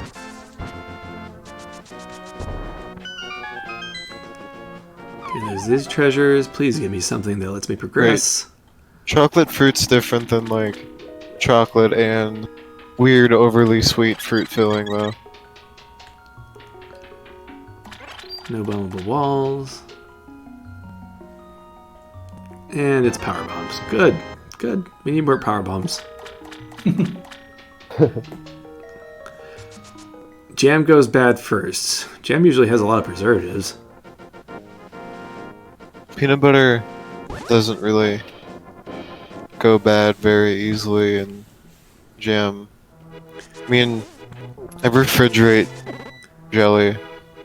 I've had rancid. If I didn't refrigerate it, maybe I would have a different experience with how long it lasts. I had rancid old peanut butter before, so peanut butter can definitely go bad. How? How long did you have it? I think I already did this. I don't know. I don't remember. It just tasted nasty. Like the expiration date's like over a year. Something like that, yeah. Pretty sure I've eaten like 3 jars of peanut butter over the last few months. And they're like big containers. Yeah, but you go through peanut butter like it's nothing. I mean, that's true. Okay, so now that we're separated from Gleamlight, what would you give that game out of 5? Master. I mean, I didn't play it, so I can't say how bad it played. It seems like it's deserving of a 1.5, maybe. If the gameplay was a little better, you could have given it a 2. I think it could have been a 2, but it just had a lot of parts that kind of fought against me. 1.5 overall, but you know, you could give it like a 2 or a 3 for the music, and it's not like you have to raise your overall score. Though of course I haven't heard the music, and apparently that's the best part of the game, so... Well, it's still also a very pretty game. It's okay. Yeah, pretty is enough. So 5 out of 5, obviously. Someone say Ori. I haven't thought about it, about the number, the ranking. I don't know, it's like very special game for me, in a negative way, of course. But I don't know. I'm kind of attached to this game, given that I played it day one, and I think that's the first time I've done that. Well, it sounded like a lot of your enjoyment of the game was discussing it with the community. Yes, exactly. My enjoyment came from going absolutely blind and not be influenced by any other opinion. Finding out for myself and finding out that I was right afterwards. I mean, yes. Yeah. It's kind of like I enjoyed Minoria probably more than I should have, because I was like just finding all these weird like exploits, not glitches, but exploits that you could do, and it was just fun finding exploits. I'd like to state that I do like Minoria. I don't think I've been in here. I think I gave it a 3.5 out of 5. What is this guy? With crystals 5-6, you can find the Great Fairy in the pyramid. Flump, flump. I already did that. Flump, flump. So Dan asked me what other foods I consume. I consume a variety of foods. When I was eating the most peanut butter, when I eat the most peanut butter, it's when I'm at a university and don't have as much food. So I'll eat like a frozen something or other, maybe some carrots or something, and then just a ton of peanut butter for dinner. Hope that has satisfied your question. Oh, look at your rupee count. Yeah, we're good on rubies. I'm trying to find all of the secrets that you find by teleporting at this point. Okay, there was this one really good frozen French bread pizza, and it was better than all of the normal frozen pizzas I've ever had. Yeah, my diet's not bad, and I'm not at university right now, so I have access to like fresh food, Fresh real peanut butter. meals. Has anybody watched Brutal Moose's channel? He's a YouTuber that does game coverage. No. So, like, somewhere along the line, he just started covering food for no reason. Like, he'd, like, buy kids' meals and be like, this is what these kids' meals are like. So that's what we're doing right now. It's the peanut butter review. This is the peanut butter review. There you go. So Hey, it's what the viewers want. The real question is peanut butter a Metroidvania? Depends on the brand. Depends on the brand. Of course I didn't freeze the carrots, I still get like produce, neat produce, so it's healthy. Oh, yeah, did you ever get the mushroom thing from? Oh, That's what this is, and unfortunately, it's completely useless.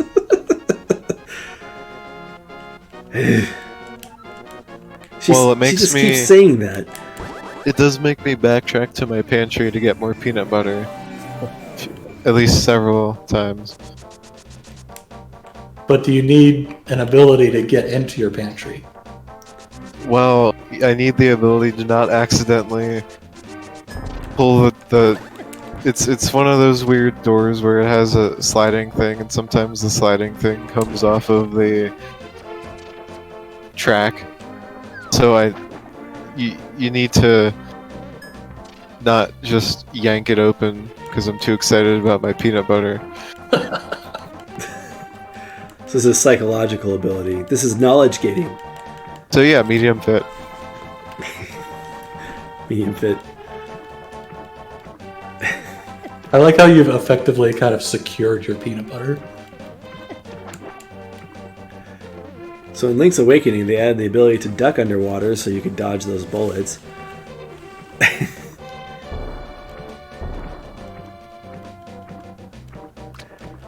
So right now we're literally just like scrimping on all the treasures that you would completely ignore on a normal playthrough of Zelda. because I have no idea where the next progression item is.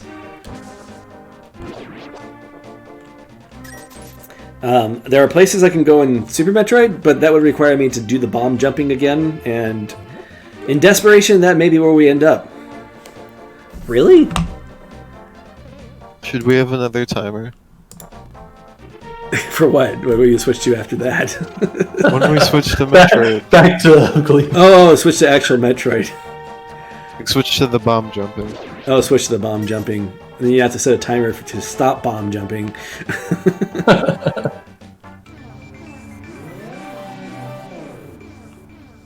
So there's a flag that you can set when you generate the world, whether or not it requires that you can do certain advanced things. Correct, and I do have it on the normal difficulty, so it shouldn't be that difficult. Did I already get this? Let's find Yeah, out. there is the setting for how hard you want the randomizer to be, but I think we mentioned before Q doesn't remember what the difficulty he set is. Okay, I know there's a few treasures up in this area that I haven't gotten. Let me go ahead and teleport here.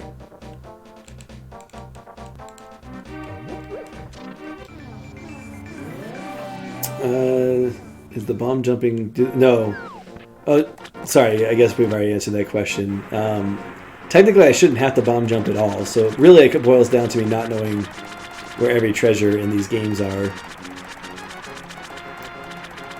And I have been looking at a guide, so I have been cheating a little bit there. So apparently you can't go into the Dark World at all in this section? Like this section doesn't exist in the Dark World.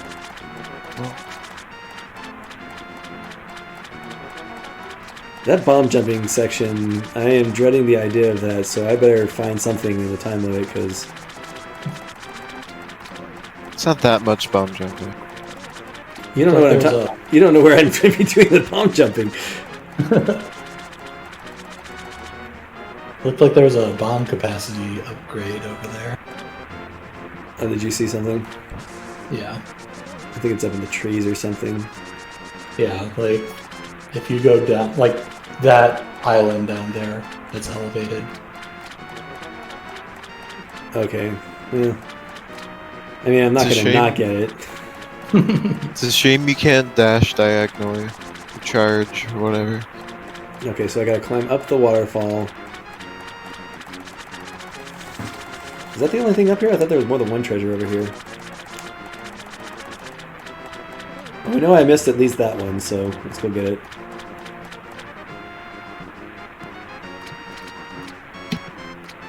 I don't know what's faster, spamming the swim button while you're swimming, or... So we said everything we want to say about difficulty? Maybe. I don't feel like we talked much about difficulty. Let's go on Metroidvania.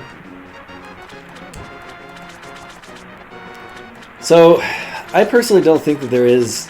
Okay, I guess we didn't really talk about this question. Is there an optimal difficulty, like, that every game should strive for? No.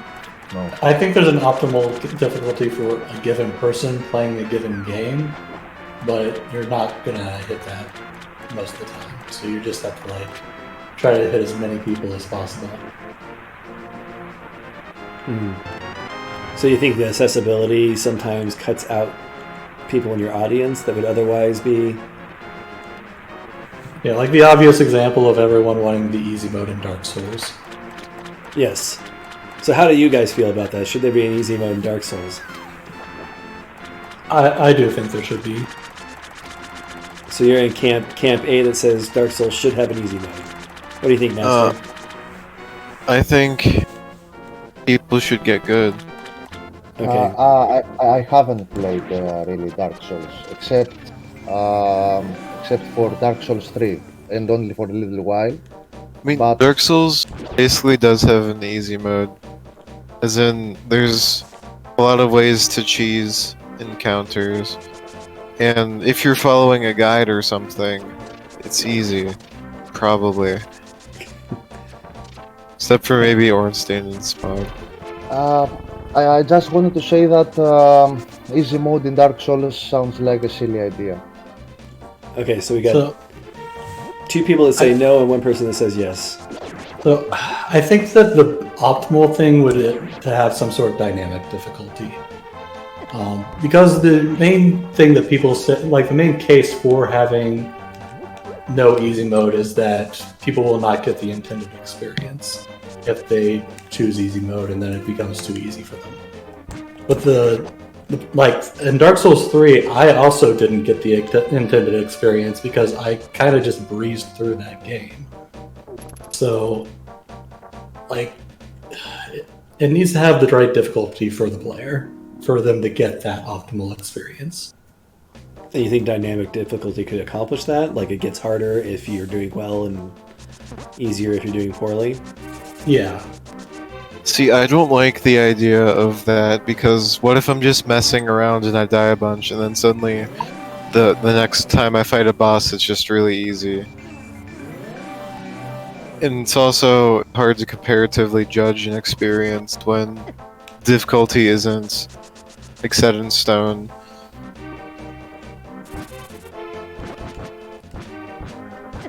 Theoretically, a smart enough AI would be able to detect that you're doing that. I'm not saying it would be a very easy thing to do, it's just if they could get it right, that would be the best case.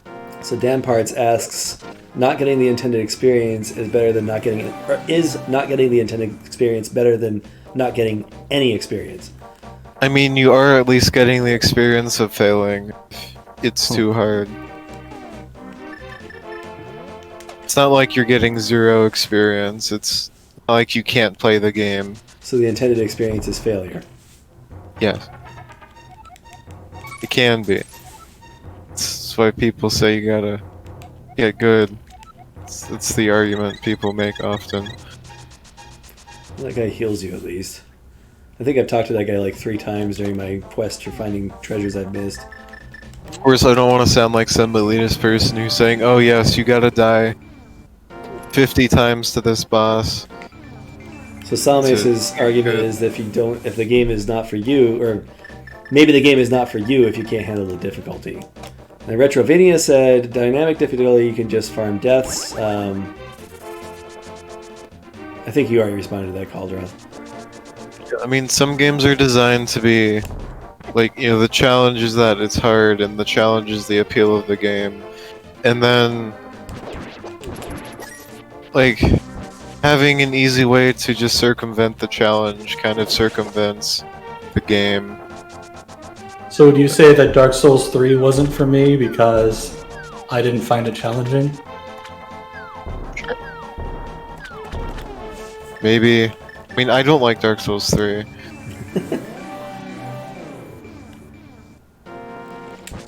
What? Bush. Now the question is, Wait a minute. is making a game harder for yourself also circumventing the game's intended experience? And is that a bad thing? Yeah, like, it's not necessarily bad that you don't get the intended experience. Like, the experience you get might be better than the intended. Isn't having fun with the game enough? Right, people do argue a lot like, oh, if you don't get the exact intended experience, you were lost and you were dead to me. When that's not really... Like, even if you're not getting an intended experience, you're still getting an experience, and it's probably... Unless you're just completely spoiling the entirety of a game. Like, looking up all the solutions to La Mulana or something, then... Or cheating on Crushers and Baba Is You, then you're still getting the intended... You're still getting a good experience. I would say that my experience was better because of looking up the answer to that one puzzle.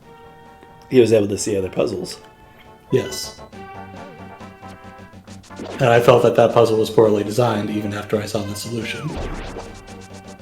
Yeah, I'm just giving you a hard time. It's fun. Yeah. Like, I've played a lot of point-and-click adventure games, and a lot of those have really bad moon logic, so I just got used to if I felt like a puzzle was bad, I just look up the answer. There's a lot of lost trust there. If you Hey, played Sierra, Bava's then used the opposite of moon logic.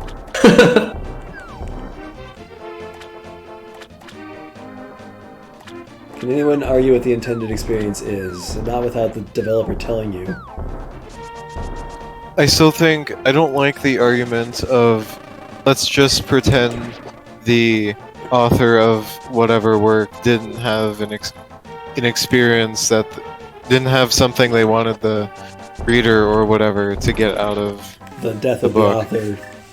Like it's not like it's the only thing worth considering, but it's still worth considering. I don't think you should just ignore the intentions of the author. At least like acknowledge and understand. You know, it helps you better understand the work when you know what the author intended. I don't think the argument is that you should always ignore the intention of the author, but rather it's useful to ignore the intentions of the author. Like you can find interpretations of a work that the author never intended, and get value out of that. Great video about that, the over-analysis video that I link all the time. That's kind of why I have that position, is that sometimes I can get something out of a game that the author never intended, and then it becomes a special game to me because of that. Or maybe the author did intend it, and I may be one of the few people that have noticed that. I don't... If you're watching a bad movie, but the makers of the movie intentionally just made it bad, that's different than having just a purely bad, not self-aware movie. Yeah, the not self-aware bad movies are Like, fun. it's not as fun to watch Sharknado 3 as it is to watch The Room, I assume. I haven't watched The Room. The Room is a very good example of so bad it's good. So Dan Part says Ray Bradbury claims that Fahrenheit 451 isn't about censorship. The imagery of the government agency is incidental, or the government connections are incidental. Interesting. And yet everybody It's interprets it that way. Yeah, that's like the thing people think about when they think about that book, and you know, random people would be like, censorship, this is Fahrenheit 451, ha ha ha. Oh. He never intended that. So maybe we should stop talking about it that way. Like bringing it back to Metroidvanias, Iga said that Symphony of the Night was based on Zelda and not Metroid, but everyone that looks at it is like, yeah, this is totally Metroid. You also have to consider, is the author lying to you? Yeah. Yeah, it could be. He's like, I don't want everybody thinking this is my censorship book. I feel like that's definitely a thing that's happened. Not to be that super generic person who always brings that up, but I'm sure you people are well aware of the Harry Potter shenanigans. Oh, with the author? Yes. Is it retconning, or... I guess it's not technically retconning. I mean, it's not... I mean, it is retconning, but like usually retconning is something happens and then they later say it didn't happen. But this is like the opposite, where something never happened, then someone claims that it did happen. They're adding flavor to the universe. Apparently flavor that people don't like? Yeah. It's kind of become It's a meme because at this point. People see it as just trying to draw attention to a book series because it is, because she can. Yeah, I like the meme where it says that she reveals that you, the reader, were gay the whole time. Yeah. Like, if you write a book and then you later claim that it has a different meaning because of an outside influence, is that, like, should you consider that to be valid? Should you only consider what the author intended at the time of writing their book, or should you consider what they say about it later? I think there's a great number of pieces of... Wait, what? It just played the reveal music, but nothing came out. Did a rupee come out? Maybe the item was a rupee. Maybe it was. That's really confusing. I want the shovel. I think I did get a rupee, and that is really terrible. Yes, but like, should people say boycott her books because they see that she's doing something now and that they disagree with? And people can do what they want. Yeah, I was about to say. I mean, yeah. Okay, I don't know if I've been in this house yet, so let's go in here. Yeah, I'm personally not that big on like author intentionality. Everyone's going to bring their own context to any work, and they might get something out of it that was never intended, and they might not get what the author was intending. Plus, because it's just so foreign to them. Right, I'm not making the elitist argument that the only valid way to read a book is the intended way, though. But you would contend that the only valid way to play Dark Souls is the intended way. It's not the only valid way to play, but that's the most accurate way to play. I mean, is accuracy important? Well, okay, I'm saying that I like the game better as it is than if the intended way was to have a difficulty system that was, say, made it easier over time if you failed. Like, I'm not saying you can't mod the game to make it easier and change your experience to make it better. I'm saying that I prefer this intended experience to the other possibility of the intended experience. But you can choose which experience you want. But that in and of itself changes the experience. Alright, welcome to Desperation Zone, guys.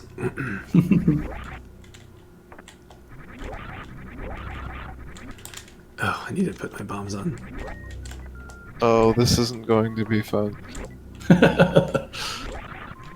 Set the timer. It's not like anything else has been happening in this game so far. I mean, you got a shield or something. I don't actually know what that was.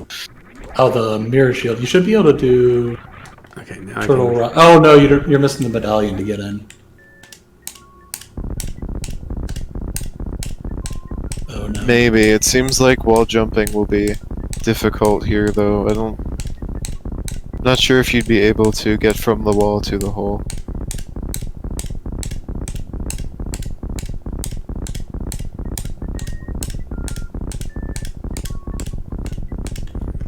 Oh my gosh! I can't believe that happened! Oh I'm my safe God. stating. I'm safe stating right now. I could hear. Somebody I could clip hear, that. I could hear the Norfair music. So okay, I'm going to blame this on. I recently bought Rhythm Heaven Fever, and I've been playing it with my kids a lot. I think that's why I was able to do that. Nice. Okay, guys. So it turns out that You did not see the last time he did a wall jump or a bomb jump thing. Yeah. It was like half as many bomb jumps, and it took like 15 minutes. Oh my gosh, that's amazing. Okay, I'm like worried to go through this door, but I already save stated, so if this doesn't turn out to be good, then we don't have to worry about it. There's another thing. Save stating. Avoiding the intended experience. Okay, so this Right. is this entire mod is not the intended experience, so I'm just gonna go ahead and bypass that one. I mean, you're But there is an intended experience of the mod. You're allowed to disagree with an intended experience. Like, if the intended experience of an arcade game is to steal your quarters, and you don't want that intended experience, like, okay, it's fine. I have an example about intended experience myself. I played Circle of the Moon recently, and I did not enjoy that. Is Future on the stream? I was going to mention him, actually. And he's going to watch the video on YouTube soon. And I did not enjoy that game. Its controls were my main issue. Not my only issue, but the main one. Especially the double tap to run. I found it very obtuse. Now, that is the intended experience. This is how the game released, and this is how it was designed. I asked Future, okay, you complain a lot about frustrating games, and reasonably so. I don't understand how you enjoyed Circle of the Moon. He said I played it with a mod. He said yeah. I mean, why not circumvent the intended experience for your own enjoyment? Looking back, I should have played with a mod as well.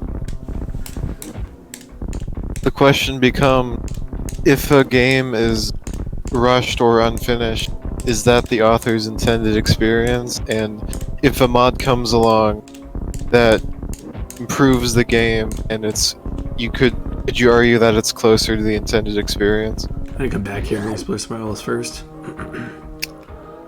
I haven't thought about it, but So, are you saying we should make a Gleamlight mod?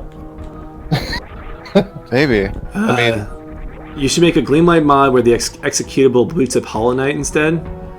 Oh, jeez. What the heck? Can you even get out of here now? I don't know what's going on. Is it because, okay, when I'm underwater, this screw attack doesn't activate? I'm glad I save stated. Let's go ahead and load that save state. so are you just going to leave and not be in the bomb jump area now? There was another pathway I could have gone, so I'm going to try that next. I actually don't know what's back here. I only knew that you could get through there with the bomb jump. I did not know what it's going to reward me with. But you know what? To change your mind. The reward is death. But I've never played that game. The fact that I got the bomb jump was a reward unto itself for me tonight. Some victory after all of that Gleamlight nonsense. But I guess this also comes back to the uniqueness thing, where they're trying to do something different and maybe it didn't work out, and then so the intended experience might not be a good one, so there's actually a good reason to change it. And this would be especially true of older games. So what if your opinion is that the intended experience of Dark Souls is not a good one? Is it then their right to change it? Yeah. Yeah. You can still contend that they're wrong about thinking that it's a bad experience. I hate those things. Even in the original Metroid, they're so annoying. Okay, this is not a good plan. Nope. Can I grapple those ceilings? Nope. Yeah, we're getting into some like social contract for video games discussion. So I think that if Dark Souls had assist modes, I wouldn't mind. Unfortunately, because it's an online game, you can't like. That makes it difficult to argue that you should have difficulty modes in Dark Souls, because what if you encounter somebody who has some assist mode activated? Like, for instance, I joked about there being an assist mode that gives you an AK-47 in Dark Souls. What if somebody had an AK-47 when you invaded them and just shot you to pieces as soon as they saw you? There You can just- of course are different approaches to balancing that sort of thing, whereas maybe they have different matchmaking or some way in-game that balances it, but it sounds like more trouble than it's worth. Also, PvP in Dark Souls is terrible, so It doesn't You matter. can just shut off the multiplayer, like the invasions, if they're on easy mode. Actually, I think I will. yeah, I did that. It was called playing as a hollow Yeah. the entire game for all 3 games.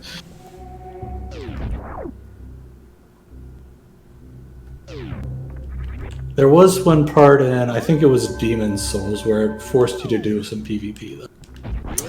Yes, it's the monk boss. I don't even. I think even if you're at soul mode, you have to fight the boss there.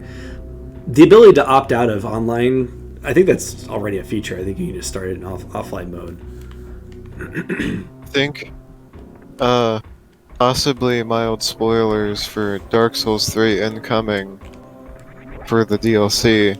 3, 2. I They don't added mind. a similar boss to the last Dark Souls 3 DLC. Oh yeah, And yeah. I believe if you play offline, it will just give you like an AI. Yeah, that's how it works. And all those, the Mirror Knight in Dark Souls 2 is the same way. People can Wait, spawn. the Mirror Knight? What?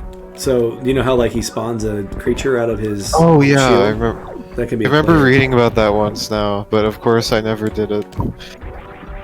What the heck? These things are too Those are fast. going super fast. Oh, Are these this normally is this how fast? they always went this fast. It's such a weird room. I remember this.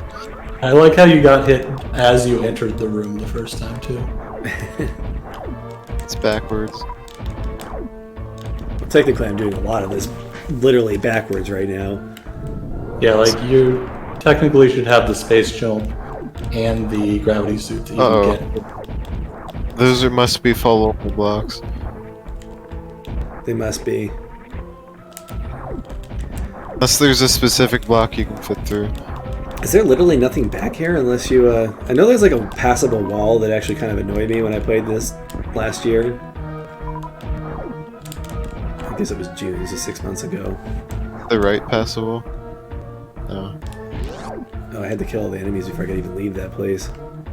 Alright, I guess that pathway is the only way I can go? I guess we'll continue that way. And yes, you are supposed to have the space jump by the time you're in this area, so that is certainly causing issues. I hate these yellow pirates. Oh yeah, this room again. Crud. We gotta hurry. Shoot. You're supposed to have the space jump. This is unfortunate. I think you're going to die. I might.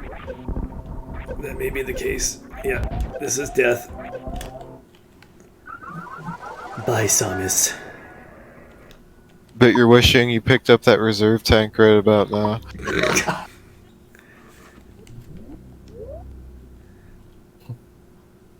I don't know if I can on the first pass. You just have to go do that bomb jump again. There's another bomb jump I can do that I know about. So far, everything has been fruitless, though. Like what we found. You've stayed at the top of one bomb jump, correct? So you might want to do that so then you don't have to repeat the bomb jump you completed later. Yeah. Okay, let's see if I can do this. I did it the first time. No issues. Relatively no issues. Come on. Got the bomb. What's going on?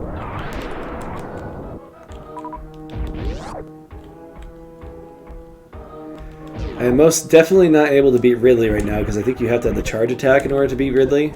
Oh gosh. Oh great. Oh, you might have enough super missiles. Do these things blow up with super bombs?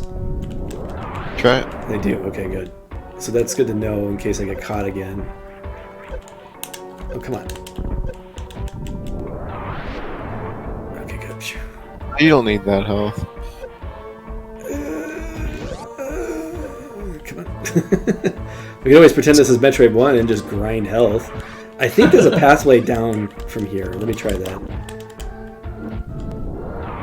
No. Maybe it's beyond that spitting guy? What if there's an invisible block? you can go through. Sometimes that's the case. So don't get hit by the yellow guys or you'll die. Oh gosh. Everything's hurting me so bad in here. I guess I'm supposed to have the,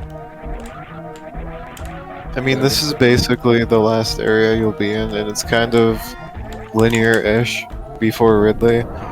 So there's not... I feel like there's not that much to do. Is it better if we talk or if we don't talk? better if you talk. Okay. Well, at least you're actually in Norfair now, so. I was actually thinking the music's actually throwing me off. Okay. What is the best Dark Souls boss? Stray Demon. Or at least they How would seem you to say think that? so because you fight him like 50 times. I must be the only person here who hasn't played Dark Souls yet. Huh? Any of the Soulsborne series, actually. I don't remember most of the names of them. So the most frustrating thing about a rhythm game is that there's no creativity in the execution. You have to do it exact. It probably depends on the rhythm game. What about Sekiro? That rhythm game. That's true, actually. Sure, you can include Sekiro. All the Sekiro bosses because they're the same thing. Got him.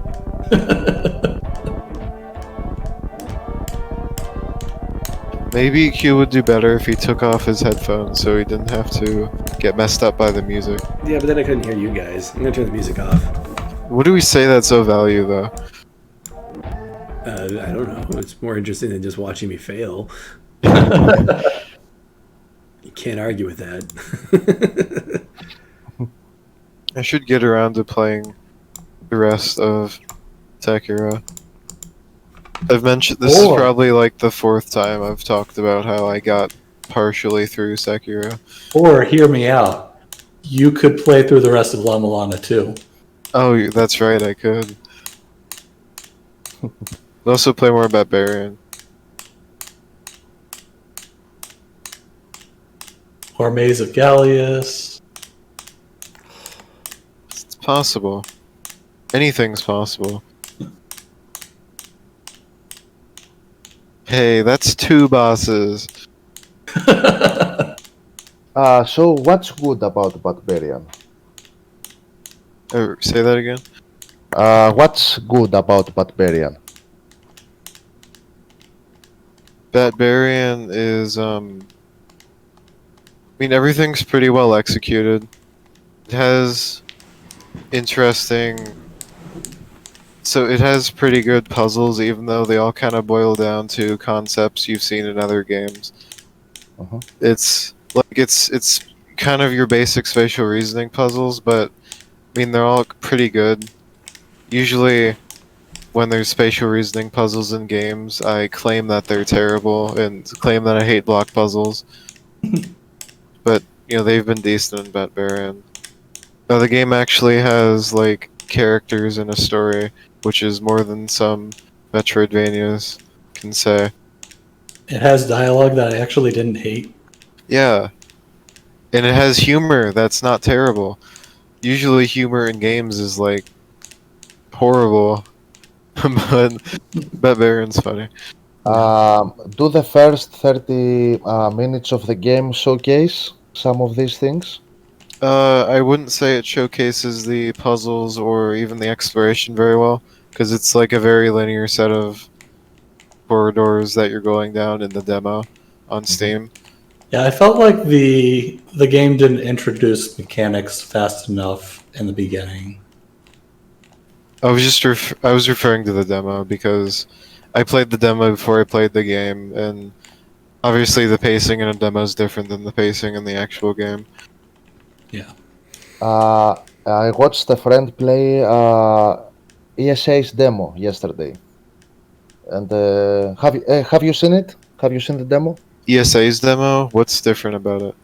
Uh, it's um, it's specially constructed. It's a demo of 3 different areas, and you get immediately, almost immediately, you get the double jump, the hook, the grappling hook, and he never got far enough to know what's further. But it's seems like he constructed a special demo to showcase some crucial things about the game instead of like presenting the first 20 minutes of it. Yeah, that's actually pretty cool. Yeah, it's a custom made demo and it's good. It caught me by Barbarian, surprise actually. so like, not only is the beginning of the game more linear than the rest of the game, but there are a couple of teleporters that will take you farther into the map, just so you get to like an interesting point in the game to end the demo, which is the first boss. Mhm. Normally take you a little longer to get there. Yeah, I think my biggest complaint in the game is just feels too slow. I actually like Barbarian's pace.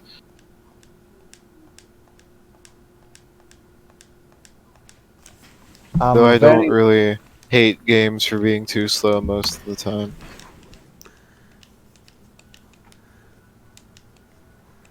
Yeah, I'm probably way more focused on being time efficient, like getting as much gameplay out of my time as possible. Yeah, there are a couple of puzzles in Barbarian that I really hated because it was tedious execution.